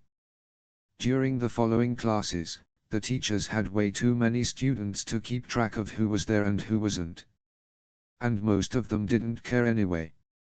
At that point, Kessie had already made out with a few different boys. And she was already going to the center house, which was a meeting place for young people, affiliated with the Protestant church. It had a kind of disco club in the basement known simply as the club. You had to be at least 14 to get into the club. But Kessie already looked a lot older than 13. I begged and begged my mom until she bought me a bra, even though I didn't really need one yet. I just wanted one because it would make my boobs look bigger. I started to use makeup, too. And then Kessie took me along to the basement club, which opened at 5 p.m. The first thing that I noticed once I was inside the club was a boy from our school. He was in 9th grade, and he was, I thought, the coolest guy in school. Even cooler than Milan, and better looking, too. And more than anything else, he was just so overwhelmingly self-confident. He acted like a rock star. It was obvious that he thought he was superior to everybody else. His name was Pyatt. Pyatt belonged to a group that always sat or stood at the edge of things. They gave the impression that they were different from the other teenagers who hung out at the club. The whole group was super cool. All the guys looked hot. They wore skin-tight jeans, big, crazy boots, and their jackets were all either denim or else these crazy things that were scrapped together from a lot of discarded old materials, but they looked amazing. Kessie knew these guys and brought me over. I couldn't believe it that she was introducing me to these guys, considering that everyone else was in awe of this group. They seemed to be cool with Kessie though, and let us sit with them. When I came to the club the next night, that same group had brought a huge hookah with them. At first I had no clue what it was. Kessie explained that they were smoking hashish and told me that it was okay for me to go join them. I didn't know exactly what hashish was supposed to be. I only knew that it was a drug and totally illegal. They lit the stuff in the pipe and passed it around. Everybody took a drag. Kessie did, too, but I passed on it. I didn't really want to say no, since I wanted so badly to fit in. But I couldn't get myself to do it yet, to smoke hash. The idea of doing drugs still scared the shit out of me. I felt really insecure. I wanted to just sink into a hole in the ground and disappear. But I couldn't leave the table because then it would have looked like I didn't want anything to do with these guys, just because they smoked hashish. So I told them that what I really wanted was a beer and not hash. I got up and collected the empty bottles that were lying around. For 4 empties I could get 80 pfennigs, or 1 beer. That night I got drunk for the first time in my life while everyone else sucked on the hookah. They talked about music, too, music that I didn't know about yet. I was into all the teen bopper bands. I liked to listen to Sweet.ll. I couldn't hold up my end in their conversation anyway, so it was just as well that I was drunk and relaxed and didn't get too worried about it. It quickly became clear what kind of music they thought was cool, and I decided right away that I agreed with them. They loved David Bowie and that sort of stuff. These guys in the club seemed like rock stars to me all by themselves. From behind, they all looked like David Bowie, even though they were all only 16 or so. The people in this clique were cool in a way that was completely new to me. They weren't loud, they didn't get into fights, and they didn't show off. They were pretty quiet. They just kind of exuded superiority. And it was the same whether they were out at the club or just hanging out amongst themselves, they were always just effortless cool. They never argued with each other.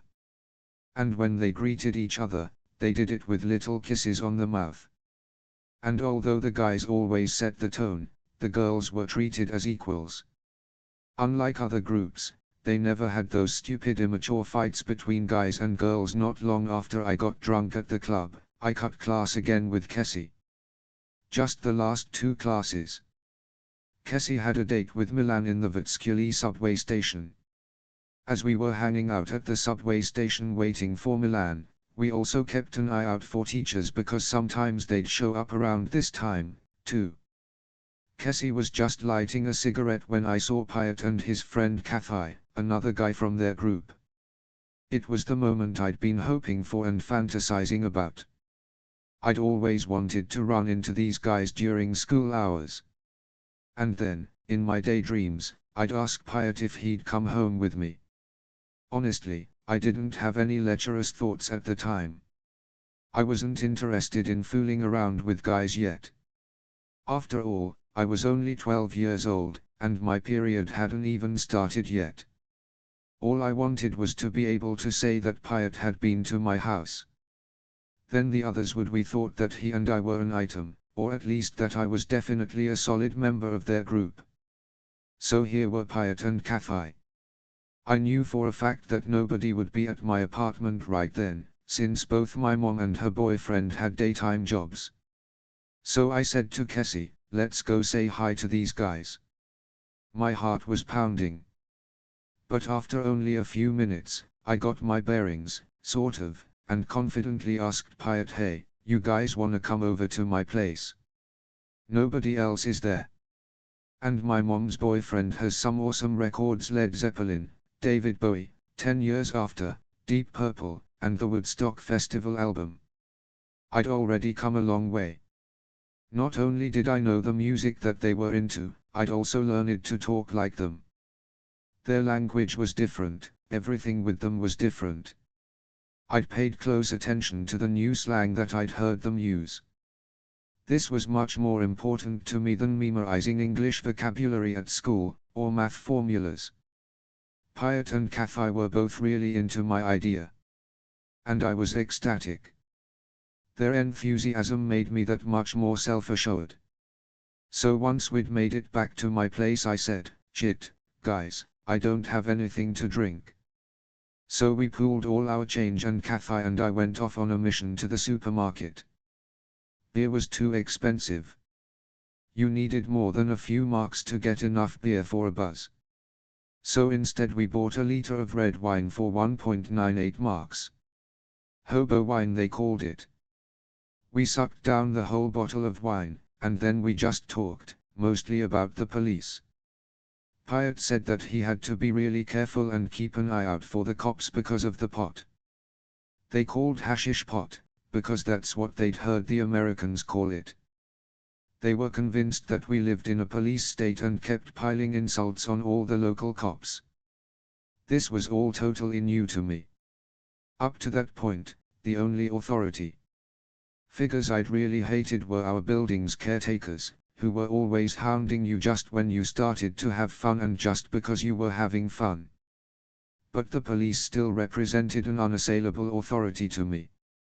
My new friends told me that the housing project caretakers were actually just a part of the police state, but that cops were much more dangerous than caretakers. For me, whatever Pyatt and Kathy said was the be-all and end-all, and I accepted it as the truth. Even we'd finished the wine, Pyatt said that he could go back to his place to grab some hash if people wanted to smoke. Everyone was really into that idea. Pyatt left via the balcony. Since we'd moved to our new apartment on the ground floor, I had also started to go out that way. I loved it after living on the 11th floor for all those years. Pyatt came back in a bit with a disc of pressed hashish about the size of his hand, which was divided into gram pieces of 10 marks each. He took out a chillum, which is a wooden tube, like a pipe, about 8 inches long. He stuffed tobacco into the top so that you didn't have to smoke down to the wood. Then he mixed some tobacco in with the hash and put the mixture on top.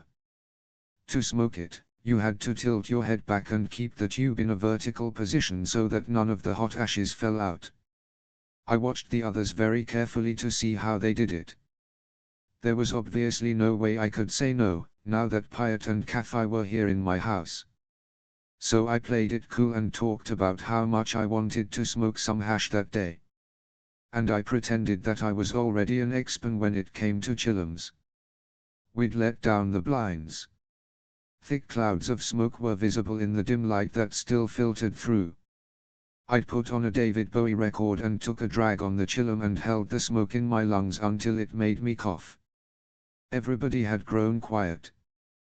They were all dozing off, drifting away into their own worlds, listening to the music. I waited for something to happen to me. I thought, now that we'd taken drugs, something really crazy, something totally outrageous should be happening. But I didn't actually feel anything. I just felt a little tipsy, but that was from the wine. I didn't realize that most people don't feel a thing the first time they smoke pot. You actually need to practice smoking pot before you start getting a high. Alcohol has a much stronger, more immediate punch. I saw Pyatt and Cassie move closer together on the sofa. Pyatt was stroking Cassie's arms. After a while, they got up, went into my room, and shut the door. Now Kathy and I were alone. He sat down next to me on the side of the armchair and put his arm around my shoulders. Right away, I liked Kathy much better than Pyatt. And I was so happy that Kathy came over to me and showed me that he was interested in me. I'd always been afraid that it would be obvious to guys that I was only 12 and that they'd dismiss me as just a little child. Kathy started stroking me. I didn't know anymore whether I was okay with this or not. I started feeling incredibly hot.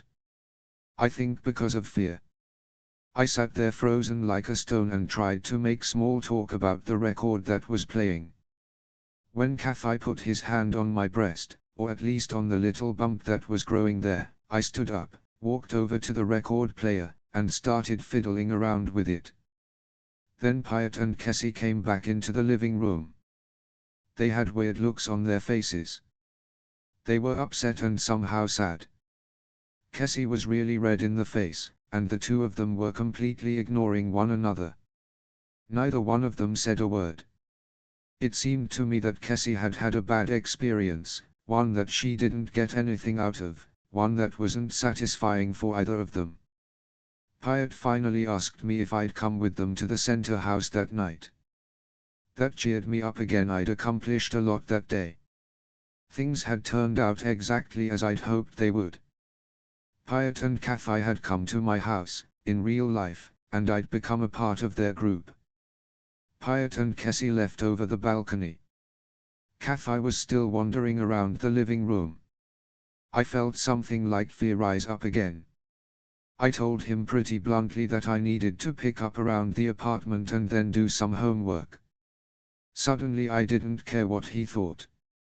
He left after that. I lay down in my room, stared at the ceiling, and tried to make sense of it all. Kafai was good looking, definitely, but I'd somehow lost interest in him. After an hour and a half the doorbell rang. Through the peephole in the door, I could tell it was Kafai. I didn't open up, and instead I tiptoed back to my room. I was really afraid to be alone with him. He was freaking me out, and yet somehow I also felt guilty. I didn't know why. It could have been the pot. But nothing ever happened with him anyway. As I thought about this, I started feeling kind of depressed. Even though I was part of the clique now, I didn't really fit in. I was still way too young to fool around with the guys. I knew for sure that I just couldn't do that yet. And whatever they said about the police and the government was way over my head, not that it mattered to me, anyway. Even so, at 5 p.m. I was back at the center house. This time, however, we didn't go to the club, instead we went to the movies. I wanted to sit next to Cassie and a stranger, but Kafai squeezed himself in between us. Then, during the movie, he started touching me again. At some point, his hand slipped between my legs. I didn't resist. It was like I was paralyzed. I was scared to death of something, but I wasn't sure what. Once, I thought about running out of there. But then I reminded myself, Christiane, this is the price you have to pay for being part of this clique. So I let him do whatever he wanted, and I didn't say a word. After all, I had incredible respect for this guy. But when he said that I should touch him too, and when he tried to pull my hand toward him, I clamped my hands together tightly in my lap and ended things. I let out a huge sigh of relief when the movie was finally over. I broke immediately away from Kafai and went over to Cassie. I told her everything, and I also said that I didn't want any pan of Kafai anymore. I'm sure Cassie told him what I thought later on, because a little later I found out that she'd had a huge crush on Kafai herself. She started crying right there in the club because Kafai didn't pay any special attention to her. Eventually she did finally confess to me how crazy she was about Kafai. She said that she always felt like crying whenever he was around. Despite the thing with Kafai, I was now a solid member of the group, despite the fact that they all referred to me as the baby. But that didn't matter, I belonged to them. None of the guys tried to touch me. Word had gotten around, and everyone was fine with the fact that I was still too young for fooling around with. That was totally different with the drunks, the teenagers who spent all their time drinking beer and schnapps. If any of their girlfriends didn't want to fool around or drink with them, they treated them horribly, almost brutally. They made fun of them, insulted them, and ostracized them. In our group, there was none of that emotional brutality. We accepted each other just the way we were. After all, we were all on the same journey, or at least all on the same drug trip. We understood one another without a lot of talking. Nobody was ever loud or obscene. We didn't pay much attention to what the others were gossiping about, we felt like we were above all that. With the exceptions of Pyatt, Cassie, and me, everyone else already had jobs. And they all had a similar outlook on things. They hated life at home and they hated their jobs. Unlike the drunks, who were always worked up about something, carried their stress into the club with them, and let their aggression out on others, the people in our group could kick back and chill out. After work, they'd put on different clothes, smoke pot, put on some hot new music, and make a perfect little world for themselves. When we were together, it was love and peace all around us, and we forgot about all the shit that happened in the real world that existed outside of our little clique. But I didn't quite feel everything the others felt, I didn't get it completely. For that, I think, I was still too young. Still, they were my idols. I wanted to be exactly like them. I wanted to learn from them because they knew how to make their own rules, they knew how to live a life that was actually cool. They didn't let all the assholes out there get them down. Reality hardly mattered anymore. Parents and teachers couldn't tell me what to do, I was through with them. The only thing that mattered to me now was my group of friends, well, that and my pets. The reason I was so obsessed with my friends at the time was partly due to what was happening at home. I couldn't take it anymore. The worst part was that Klaus, my mom's boyfriend, hated our animals. At least that's what it seemed like to me at the time. It started with him constantly complaining about how our apartment was small for so many animals. And then he wouldn't let my new dog, the one my dad had given me, lie down in the living room. That's when I lost it. The dogs had always been a part of our family. They were treated like any other family member. And now this jerk comes along and says my dog isn't even allowed in the living room. But worse was still to come. He tried to prevent my dog from sleeping beside my bed. What was I supposed to do? Klaus seriously wanted me to build a dog crate for my big dog, in my tiny room. Of course I didn't do it.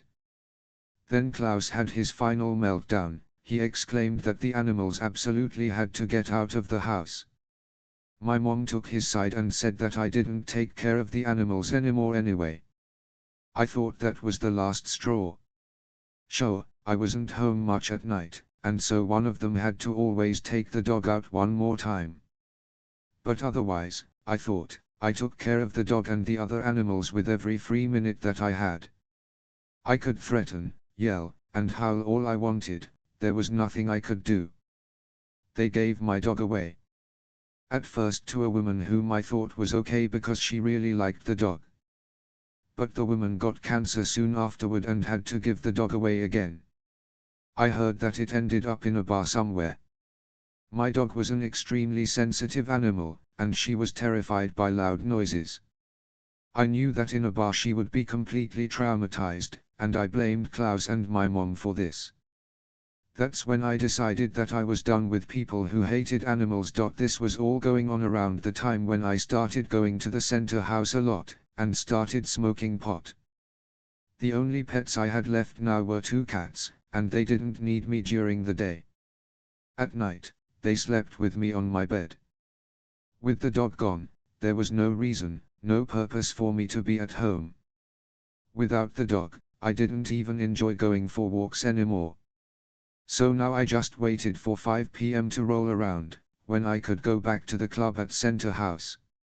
And even then, I'd often have already spent the early afternoon with Kessie and some of the others from our group.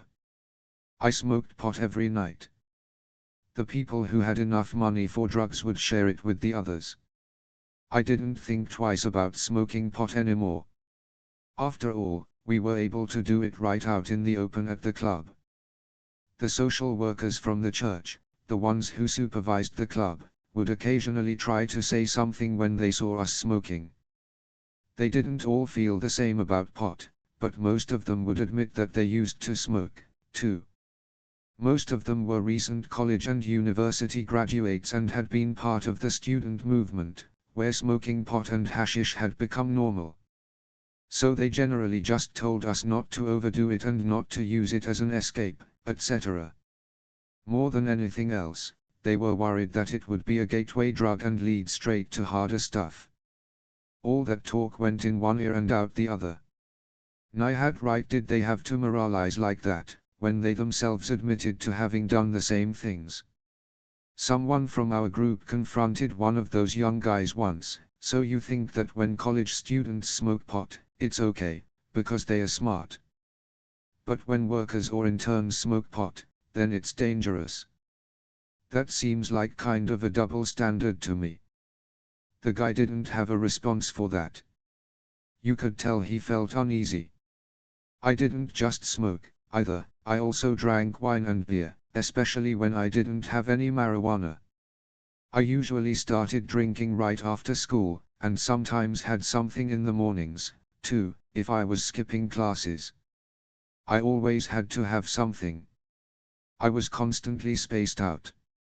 I needed it to keep from dwelling on all the shit that was happening at school and back at home. I couldn't care less about school anyway. My grades started plummeting around then, going from BS to DS and FS. I started to look different, too. I got super skinny because I hardly ate anything anymore. All my pants were suddenly way too big for me. My face looked gaunt. I stood in front of the mirror a lot, and I liked what I saw, the changes I was seeing. I looked more and more like the others in my group of friends. The innocent look on my face had finally fallen away. I was totally obsessed with my appearance. I made my mom buy me high heels and skinny jeans. I parted my hair in the middle, grew long bangs, and combed them so they hung long across my face. I wanted to look mysterious so that nobody would see the real me. So that nobody would notice that I actually really wasn't as cool as I wanted to be. One evening at the club, Pyatt asked me if I'd ever dropped acid. I said, of course. I'd heard a lot about LSD by that time. There was always a lot of talk about somebody's latest crazy trip.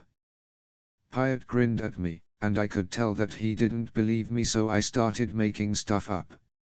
I pieced together a story from what I'd heard other people say and concocted my own fantasy trip. But I could see that Pyatt still didn't buy any of it. He was pretty cynical. By the time I'd finished stumbling through my story, I was pretty embarrassed. Pyatt just said, if you want to try, I'll have some really good stuff on Saturday. You can have some if you want. I was looking forward to it. I thought that once I dropped acid, no one could doubt my belonging anymore. When I arrived at the center house that Saturday, Cassie was already tripping. Pyatt said, if you really want to, I'll give you half of one. That's enough for the first time.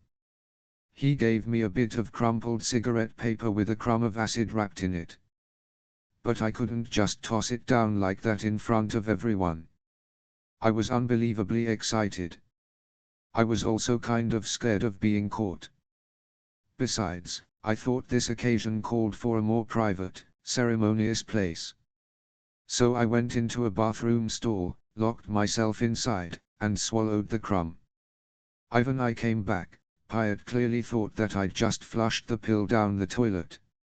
I waited impatiently for something to happen to me, to prove to the others that I'd swallowed the pill. When the club at the center house closed at 10 p.m., I still didn't feel any different. I went to the subway station with Pyatt. At the station, we met up with two friends of his, named Frank and Paulie. They were dressed exactly alike, like twins. They were incredibly calm and serene. I liked them. Pyatt said, they're on H. That's what they called heroin. It didn't make an impression on me just then.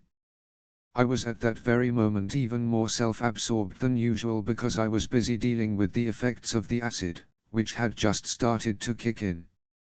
After we got into the subway and started moving, I freaked out. It was totally insane.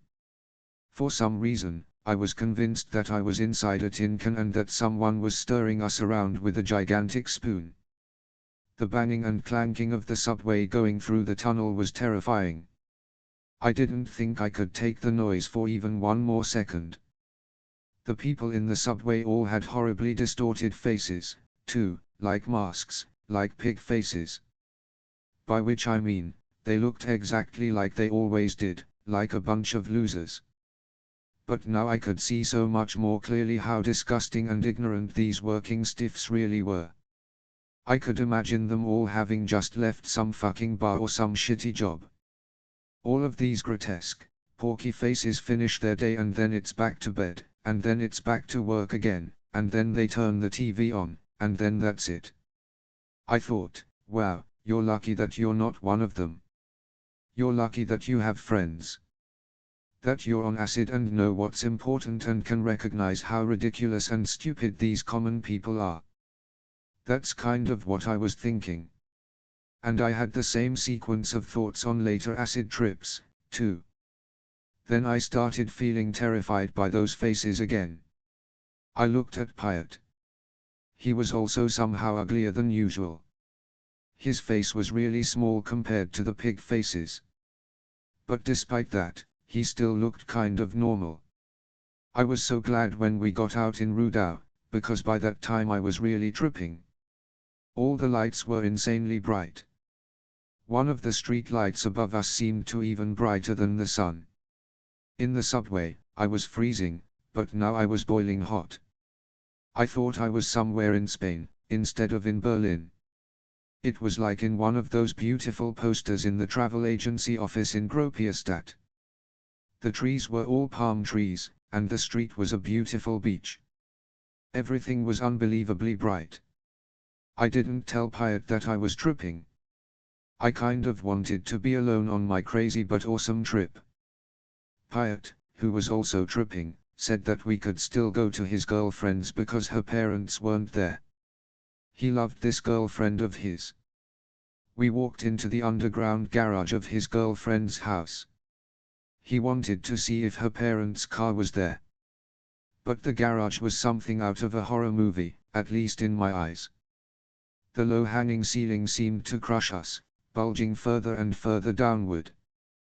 The concrete pillars swayed back and forth. The parents' car was there. Pyatt said, "Man, what a crazy fucking garage." And then he must have suddenly felt self-conscious, thinking that he was the only one tripping, and asked me, "So where did you throw that pill back there in the club?" He looked at me and said after a few seconds, "Yeah though, baby girl, I shouldn't have said anything, your pupils look like they've been sucked into your eyeballs." Once outside, everything was beautiful again. I sat down on the grass. The wall of one house was so orange that it seemed to offer a reflection of the rising sun.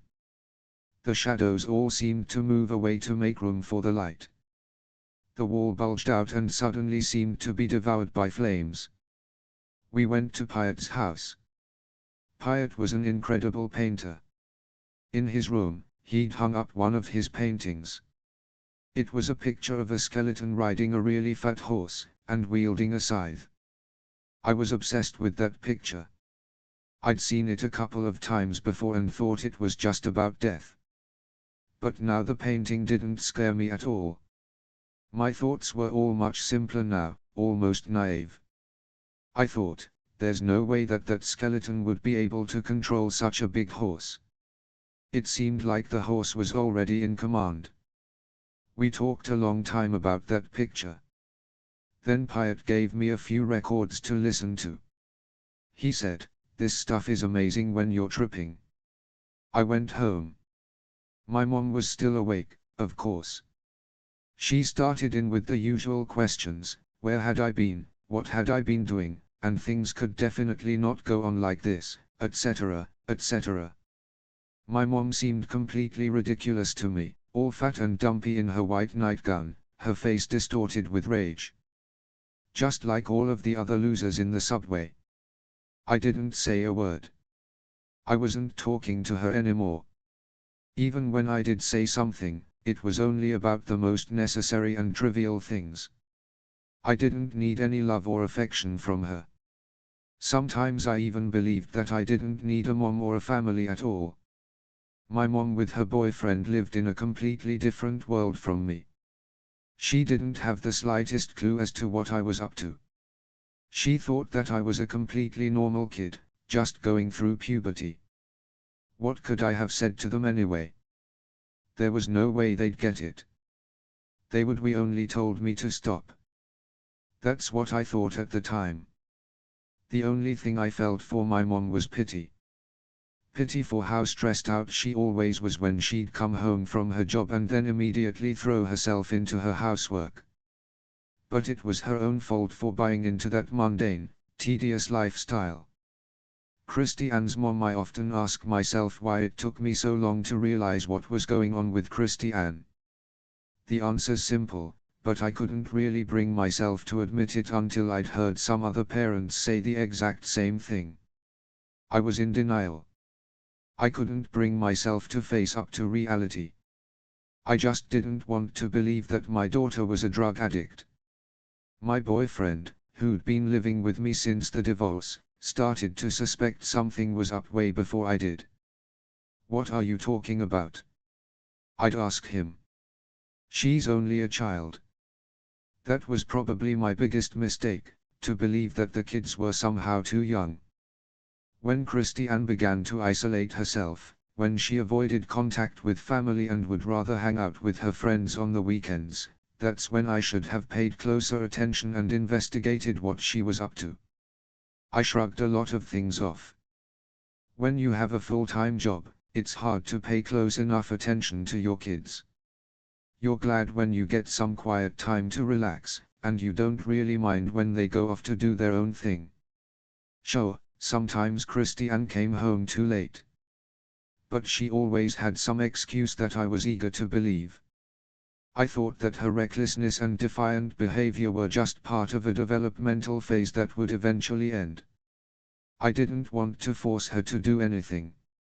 I'd had enough of that kind of parenting myself already. My dad was extremely strict. In the Hessian 14 village, where I grew up, he was the owner of a quarry, and everyone respected him. But his theory on child rearing consisted only of saying no. If I even talked about boys, he'd hit me. I still remember one particular Sunday afternoon like it was yesterday. I was out for a walk with a girlfriend of mine, and trailing more than 100 yards behind us were two young men. My dad happened to pass by us, so he immediately pulled over and slapped me across the face, right there on the street. Then he threw me into his car and took me home. And all this just because there happened to be two high school guys walking behind us. That made me furious. I was 16 at the time, and already I was wondering how I could eventually get away. My mom, who was kindness personified, didn't really have a say in any of this. I wasn't allowed to pursue my dream of becoming a midwife. Instead, my dad insisted that I get trained in business and office work so that I could do his bookkeeping. Around this time I met Richard, my future husband. He was a year older than me and was an apprentice farmer. He was supposed to become the manager of a farm or an estate, at his dad's insistence. At first we were just friends. But the more my dad tried to destroy our friendship, the more obstinate I became. I only saw one way out: I had to get pregnant. That way I'd have to get married, and then I'd have my freedom. It happened when I was 18. Richard interrupted his apprenticeship immediately, and we moved to northern Germany, to the town where his parents lived. The marriage was a fiasco right from the start. Even during the pregnancy, I couldn't depend on him. He wound up leaving me alone over and over again, night after night. All he could think about was his Porsche and his stupid, grandiose plans for the future. No job was good enough for him. He always wanted to be someone more powerful and more impressive than he actually was, so that people would finally respect him and look up to him. He loved to talk about how important his family was in the old days, before World War XI, when his grandparents owned a daily paper, a jewelry store, and a butcher shop in East Germany. And they also owned land. That was the vision he had for himself. He desperately wanted to be an independent businessman like his dad and grandfather. Sometimes he dreamed about starting a mail-order company, other times he wanted to open up a car dealership, and then there was the time he wanted to open a landscaping business with his friend. He never got beyond the initial planning stages with any of these plans. And then he'd let out his anger and frustrations on the kids, and when I got in the middle, the fights got worse, and he'd turn on me. I was the breadwinner of the family. When Christiane was 4 years old, I landed a great job working for a dating service. When contracts needed to be closed on weekends, Richard would help me out. That worked pretty well for a couple of years. Then Richard started arguing with my boss, and I wound up losing my job. At that point Richard wanted to start his own dating service, but this time bigger, better, and more prestigious, of course. And he decided that Berlin would be the ideal location for his new business. So in 1968, we moved. I had hoped that the move to Berlin would mean a fresh start for our marriage, but instead of the elegant housing and offices we'd talked about, We ended up with 2.5 rooms in Gropiusstadt, on the outskirts of Berlin. Richard had failed to raise the necessary capital to start up the business. Everything was exactly the way it had been before. As a result, Richard vented his rage on the people around him, on me and the kids. The best job he could find was a temporary position as a salesman, and he hated himself for that. He just couldn't stand being another one of the lower middle class people that the housing projects were made for. I often thought about divorce but didn't have the courage. Whatever self-confidence I'd managed to salvage after my dad was done with me was crushed by my husband. Luckily I got a job in Berlin pretty quickly and netted 1,000 marks weekly as a stenographer. Being appreciated again and having a real job gave me a new sense of strength. I wasn't as willing to put up with the usual amount of grief from my husband. He and his grand plans started looking ridiculous to me. The arguments between us became less and less tolerable. We tried separating several times, but that never really worked, since I still felt attached to him. Maybe it was because he was my first love, or maybe it was because of the kids. I'm not sure. I couldn't manage to find spots in either preschool or kindergarten for the girls, but at the time, I couldn't have afforded it anyway. So I didn't mind that at least Richard was home every now and then. The divorce got postponed again and again, until in 1973 one was strong enough to correct my mistake and finally went to see a divorce attorney. I wanted to give Christiane a better life than I'd had up to that point. Right after Christiane was born, I swore that she'd never find herself in the kind of miserable marriage that I'd wound up in. Christiane would be allowed to develop her talents freely, and she wouldn't be forced to be a secretary or a bookkeeper like me. She would have the freedoms I never had and be raised like a modern child, according to modern practices. Based on that thinking, I probably let her get away with way too much later after the divorce. My top priority was finding a new apartment. I couldn't just stay in our old place because Richard refused to leave. Luckily I found one in a new tax-incentivized housing development. The rent was fairly reasonable, and I also got a spot in the garage, even though I didn't have a car. It was still way too expensive for me, when it really came down to it, but I didn't have a choice. I had to get out of that marriage, once and for all. I wanted a new beginning for myself and for the kids, whatever the cost. Richard wasn't even able to pay child support. So I told myself, there's only one thing you can do: you have to pull yourself together, work the occasional overtime shift, and find some way to provide for the family. The girls were now 10 and 11, and up to that point they'd only experienced the absolute minimum in terms of furnishings and comfort. We didn't even have a real couch, just a hulking thing to sit on, cobbled together from a lot of other discarded bits and pieces. I was deeply hurt by the realization that I couldn't even provide a decent home for my kids. I wanted to make it up to them after the divorce. I finally wanted to have a pretty apartment, where we could all feel at home. That was my dream. That's what I worked for. But I also wanted to be able to indulge them a little bit. I wanted to be able to buy them pretty clothes and go on weekend trips where we didn't have to watch every penny. With that new goal in mind, I worked myself to the bone. I was able to finally provide a nice room with pretty furniture for my daughters, and I let them choose the wallpaper, too. In 1975, I was able to give Christiane a record player as a present. Those things made me happy. I was so glad to finally be able to afford something special for my girls. And when I got home from work in the evening, I'd often bring some treats back with me. Little things. But I had fun going to Wortham or Carstadt 15 to pick something up. Usually I'd just get whatever was on sale. Sometimes a new candy, sometimes a funny pencil sharpener or some other trinket. When I came back with things like that, they'd be so happy and give me these giant, heartfelt hugs. Those days felt like Christmas to me. Today I understand of course that I was hoping to compensate for my absence with money and gifts. I shouldn't have worried so much about money. I should have spent more time with the kids, instead of working so much. To this day I don't understand why I left the girls alone so often. As if money could make up for a mom's time. I should have taken advantage of the welfare money I could have received instead.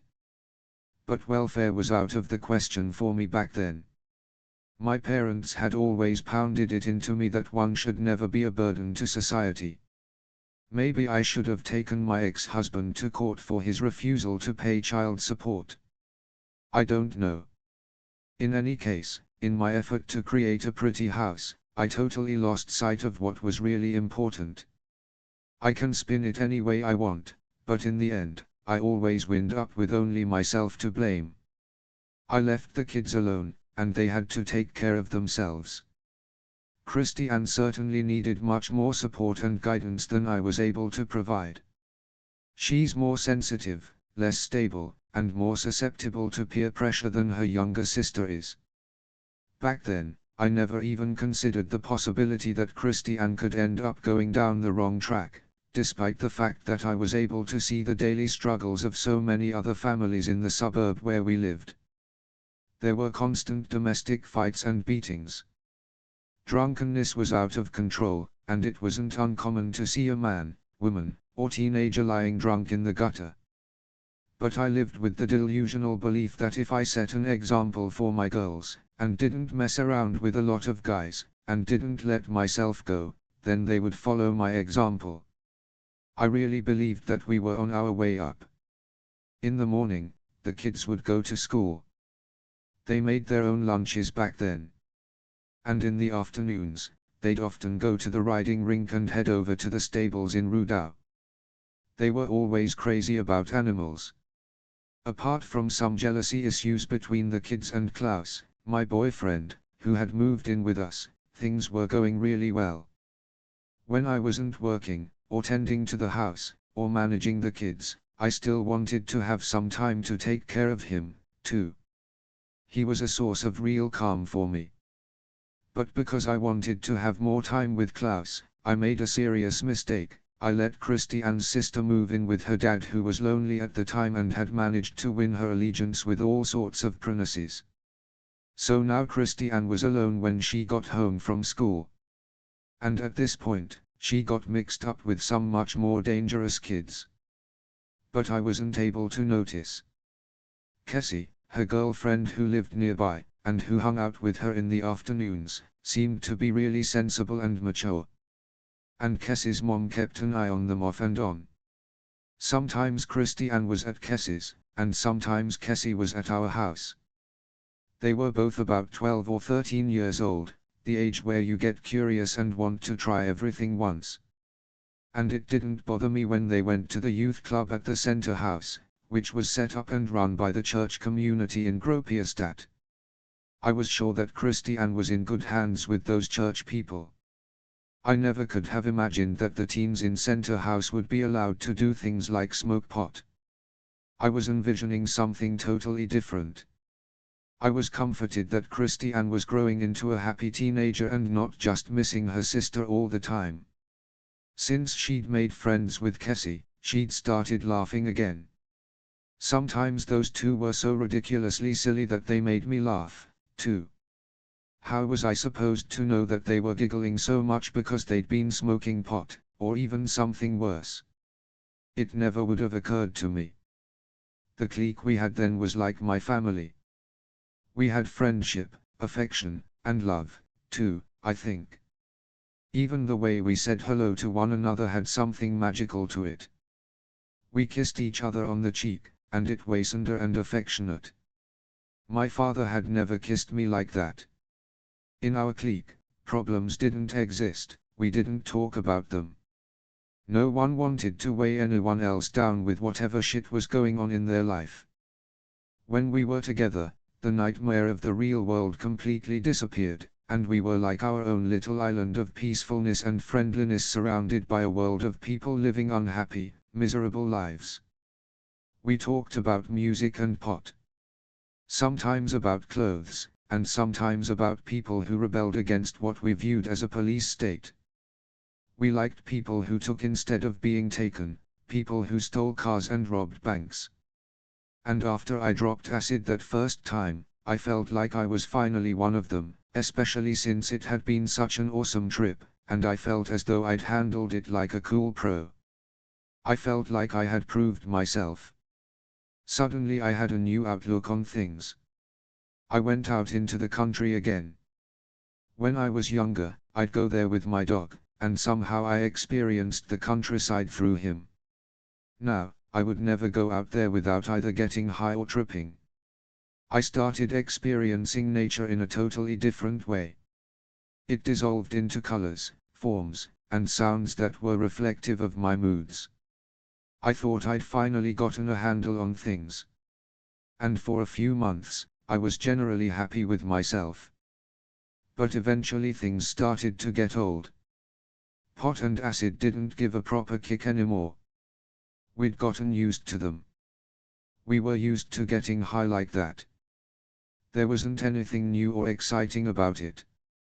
Then one day somebody came into the club and said, "I've got something really new, ephedrine. This stuff is awesome." I took 2 ephedrine pills without knowing exactly what I was swallowing, but obviously, or as I know now, they are a kind of upper. I washed them down with a beer because that's what everyone else was doing. But even that wasn't easy for me at the time because I hated beer, and I hated all the drunks I saw every day around the city, always drinking, and always totally shit-faced. All of a sudden, it seemed like there were tons of pills floating around in the club. That same night I took a Mandrax, which is a kind of a high-octane sleeping pill.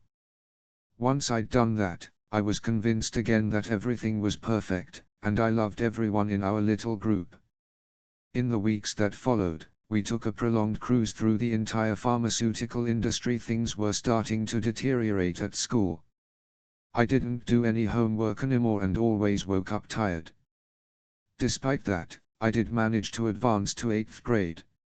I sometimes still got decent grades in language arts or social studies because the topics interested me, sometimes, at least, and because I was just naturally good at them. But especially in those classes in which I didn't totally space out, I got into trouble more and more often. Sometimes I'd get into arguments with the teachers, and sometimes with the other students. I just thought it was horrible the way people treated each other there. I hated the way the teachers were so hypocritical, since the high morals and ideals they were teaching were in such stark contrast to the way they treated the students, and also the way they turned a blind eye to the students who were treating each other so horribly. I still remember a big fight I had with a teacher who wanted to talk to us about environmental conservation. The whole class was totally apathetic. They weren't interested in anything. Still, that wasn't really their fault, since there was nothing to take notes on and nothing to learn. The teacher's self-righteous ramblings and the way he paid no attention to any of his students really got on my nerves. So at one point I lost it. "What soft of shit are you talking about?" I yelled at him. "What the hell do you even mean by environmental conservation and respect for the environment? I mean, that has to start with us, with human beings learning how to treat one another. That's what this shit for school should teach us first, that as a human being you should show interest in and care for others. The goal shouldn't just be to be louder and stronger than everyone else, or to lie and cheat and rip people off just to wind up on top, with the best grades. It's about time the teachers finally got a clue, and addressed the real problems in this school, and started treating the students fairly." And so on. I actually kind of liked that teacher, at least compared to the others. That's why I got so furious at him for ignoring us and thought it would make a difference to let him know how I felt, loudly and clearly. So in a word, the school sucked, and I hated it. We didn't have any contact with the teachers outside of the classroom. And because everyone's class schedule was always changing, it was hard to make and maintain friends. Here again it was dog eat dog. Nobody helped anybody, and everybody wanted to be better than everybody else. In this meat grinder, the teachers took it out on the students because they had the power to hand out grades. The students knew that if they pissed off a teacher, that teacher could retaliate by slapping them with a bad grade. And the students, in turn, took advantage of any of the teachers who were too good-natured to assert themselves. I realized how profoundly unfair everything was, but I kept trying to fight back, sometimes because what I had to say really mattered to me, and sometimes just to disrupt class. By now, most of my classmates only paid attention to me when I was screaming about something or other. They didn't have any interest in hearing my thoughts about how shitty everything was. That didn't really bother me though, not like it used to, because the only people I wanted to accept me were the people in my clique. When I was with them, there wasn't any of that stress or fighting. But even then, when I was hanging out with my group, I often sat by myself. I participated less and less in the conversations. But it didn't really matter, since our conversations were always about the same things: pot, music, the events of the previous night, and, more often now, the street prices for things like acid and pills. I was usually so stoned that I wanted to be just alone and not have to talk about anything I did, however, have a new goal. I wanted to get into the Sound. The Sound was a club on Genfina Street in the Tiergarten neighborhood. All over the city there were posters about how the Sound was Europe's hottest club. A lot of the people in our group were regulars there, but it was only for people 16 or older, and I'd just barely turned 13. So I was always afraid that they wouldn't let me in, even though I'd already changed the birth date on my student ID. The Sound was the place to be. You could buy anything there, from pot to Quaaludes to Valium and even heroin. Also, I'd heard about a bunch of really cool people who hung out there and seemed almost magical to me. It sounded like heaven to a young girl like me, who divided most of her time between dreary places like Rudau and Gropiusstadt. I imagined the Sound to be a kind of palace, with lights and glitter and crazy effects and music that was so incredible I couldn't even imagine it yet. And of course, I also thought about the guys that I'd meet there.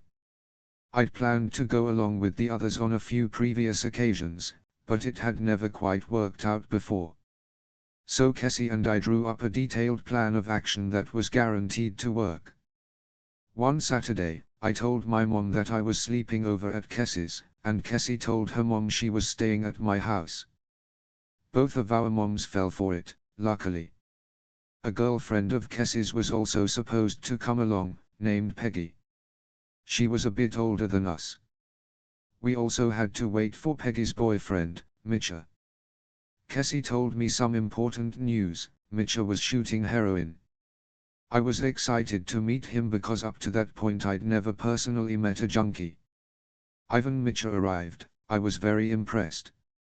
Somehow he was even cooler than the guys from our group of friends. Immediately my old inferiority complex surfaced again. Mitcha treated us very condescendingly, as if he was a step above us. I was reminded again of the fact that I was only 13, and that this heroin fiend was much too worldly, much too grown up for me. I felt like a loser again. Incidentally, Mitcha died just a few months later. We got into the subway and went to Kurfürstenstrasse station. That was a pretty long ride for me back then. I felt like I was very far away from home. The street corner nearest the station, the corner of Kurfürstenstrasse and Potsdamer Street, looked pretty grungy. There were some girls milling around. At the time, I didn't realize that they were hookers looking to get picked up by passing cars. There were some guys there, too. Peggy said that they were the dealers. If someone had told me then that one day I'd be like them, hanging around a dismal place like this every day, I'd have said they were totally crazy. The next thing I knew, we were finally doing it. We were going into the Sound. As soon as I walked inside, I stopped dead in my tracks. This was nothing like I had imagined. Europe's hottest club was a basement with a low ceiling. It was loud and filthy. On the dance floor, everyone was dancing by themselves, just doing their own thing. Strangely enough, nobody was touching anyone else. There was no physical contact. The air was unbelievably stale and gross. An oscillating fan pushed the nauseating odor lazily around the room. I sat down on a bench, afraid to even move. I had the feeling that people were staring at me because they'd somehow noticed that I didn't belong. I was a complete outsider. But Cassie was into it right away. Right away she started hustling around the room, looking for hot guys. She told me that she'd never seen so many hot guys all in one bunch. Meanwhile, I was glued to the bench. The others had brought some kind of pills and were drinking beer. I didn't want anything. All through the night I hung on to 2 glasses of juice. What I really wanted to do was go home. But that was out of the question because my mom thought I was at Kess's. I was just waiting for 5 a.m. to come around, when the club would finally close. For a moment, I even wished that my mom would figure out what I'd been up to and suddenly show up and take me home. Then I fell asleep. The others woke me up at 5. Cassie said that she was going home with Peggy. I had a really bad stomachache, but nobody cared about what was going on with me. I walked alone to the Kurfürstenstrasse subway station at 5 in the morning. There were drunks everywhere in the subway. I felt like puking. It had been a long time since I'd been this glad to unlock our front door and see my mom come out of her bedroom. I told her that Cassie had woken up so early, and I'd decided to come home and sleep in where it was quiet. I grabbed my 2 cats and carried them into my bed with me and snuggled down under the blankets. Right before I drifted off to sleep I thought to myself, Christiane, that is not your world. It's wrong, so just let it go. When I woke up around noon, I still felt awful. I needed to talk to someone about what I had experienced, but I knew that no one from my group of friends would understand. So I could only talk about it with my mom. I didn't know how to begin. "Hey, Mom," I began, awkwardly. "So last night Cassie and I went to the Sound." My mom looked shocked. "Actually," I said, "it was kind of fun. It's such a big place. They even have a movie theater in there." My mom immediately started in with her usual reprimands. In the meantime, I kept waiting for some questions. But my mom didn't really ask any. Between cleaning and dinner and Klaus, she was completely stressed out that afternoon. She probably didn't want to suffer any more stress by having a long mother-daughter talk with me. Maybe she didn't even want to know all the details, anyway. I didn't have the courage to speak up on my own. I wasn't even really aware that I wanted and needed to talk. I wasn't really that conscious about anything at that time in my life. I lived according to my subconscious thoughts and moods. I never thought about consequences. I had no plans. What did I know about planning? No one in my house ever talked about the future. The next weekend, Cassie had to stay with me because that's the way we'd sold our story of alternating sleepovers to my mom. I actually had to drag her to our house because she was already tripping so hard. She'd dropped acid earlier. I'd also taken half a pill of something, but I could still think pretty clearly. Cassie stood on the street in front of our house, hypnotized like a deer by the 2 headlights that were coming toward her. I had to yank her off the road so that she wouldn't get hit by a car. I pushed her into my room right away. But my mom followed us in, of course. As she stood in the doorframe, Cassie and I somehow shared the same crazy, distorted vision. For some reason, we were convinced that my mom was too fat to fit through the door. We started to giggle and pretty soon were convulsing with laughter.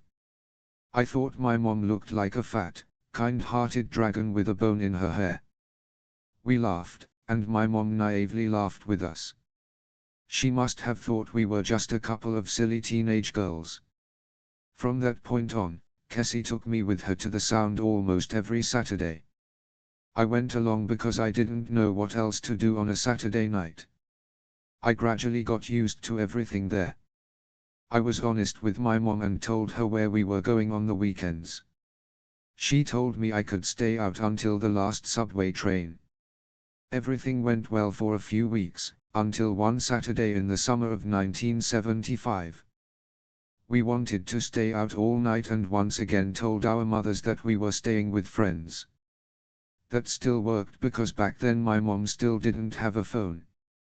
So the moms couldn't check on us or spy on us. First we went to the center house and guzzled 2 bottles of wine. Then we loaded a killer bong. Cassie tossed down a couple of ephedrine pills, and at some point after that she started to bawl. I saw that one coming. After ephedrine you sometimes get hyper-emotional, and fall apart. When Cassie suddenly disappeared, I started to worry. I had an idea about where she'd gone, so I headed over to the subway station. There she was, hanging off the side of a bench, totally passed out, with a pile of French fries in front of her. Before I could wake her up, a subway train pulled in and Cassie's mom got out. She worked at a sauna and was just now at 10 p.m. getting out of work.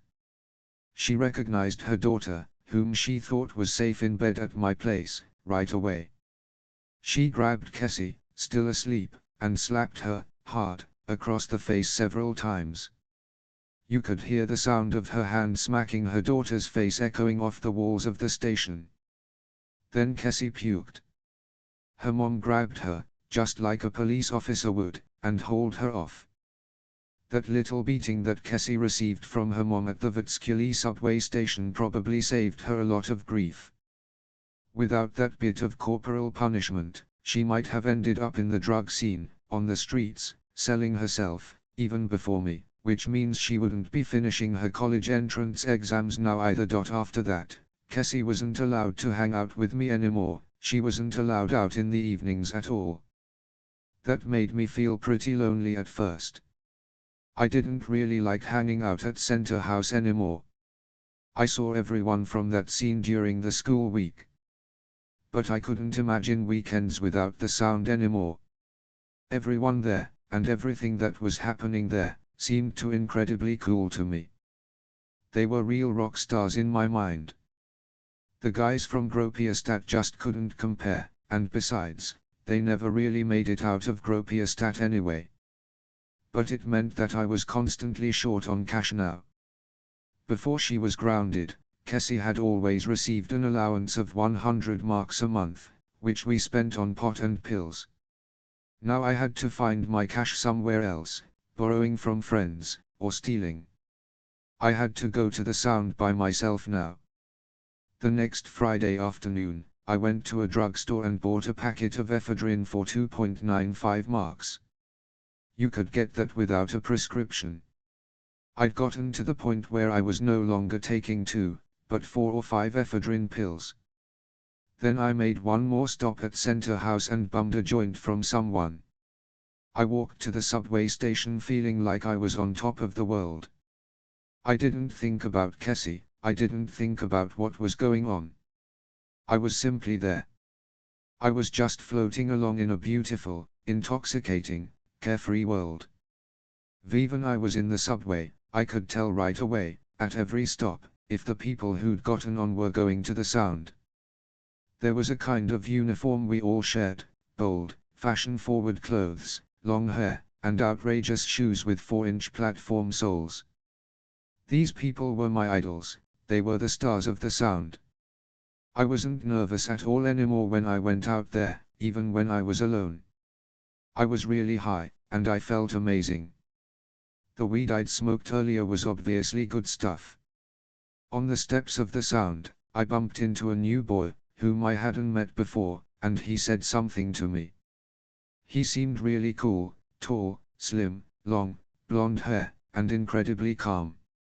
I managed to initiate a conversation with him while we were still on the stairs. Since, after all, I was feeling so awesome and super confident. From the very first sentence, we seemed to understand each other completely. We liked the same music, and we even tripped the same way. His name was Ats. He was the first boy who really made me stop in my tracks. I was crazy for him, right from the start. For the first time in my life, I was in love. Once we were in the sound, Ats introduced me to all of his friends, and they were all really cool. I had no problem jumping right into their conversation. The most popular topic was always drugs and the best ways.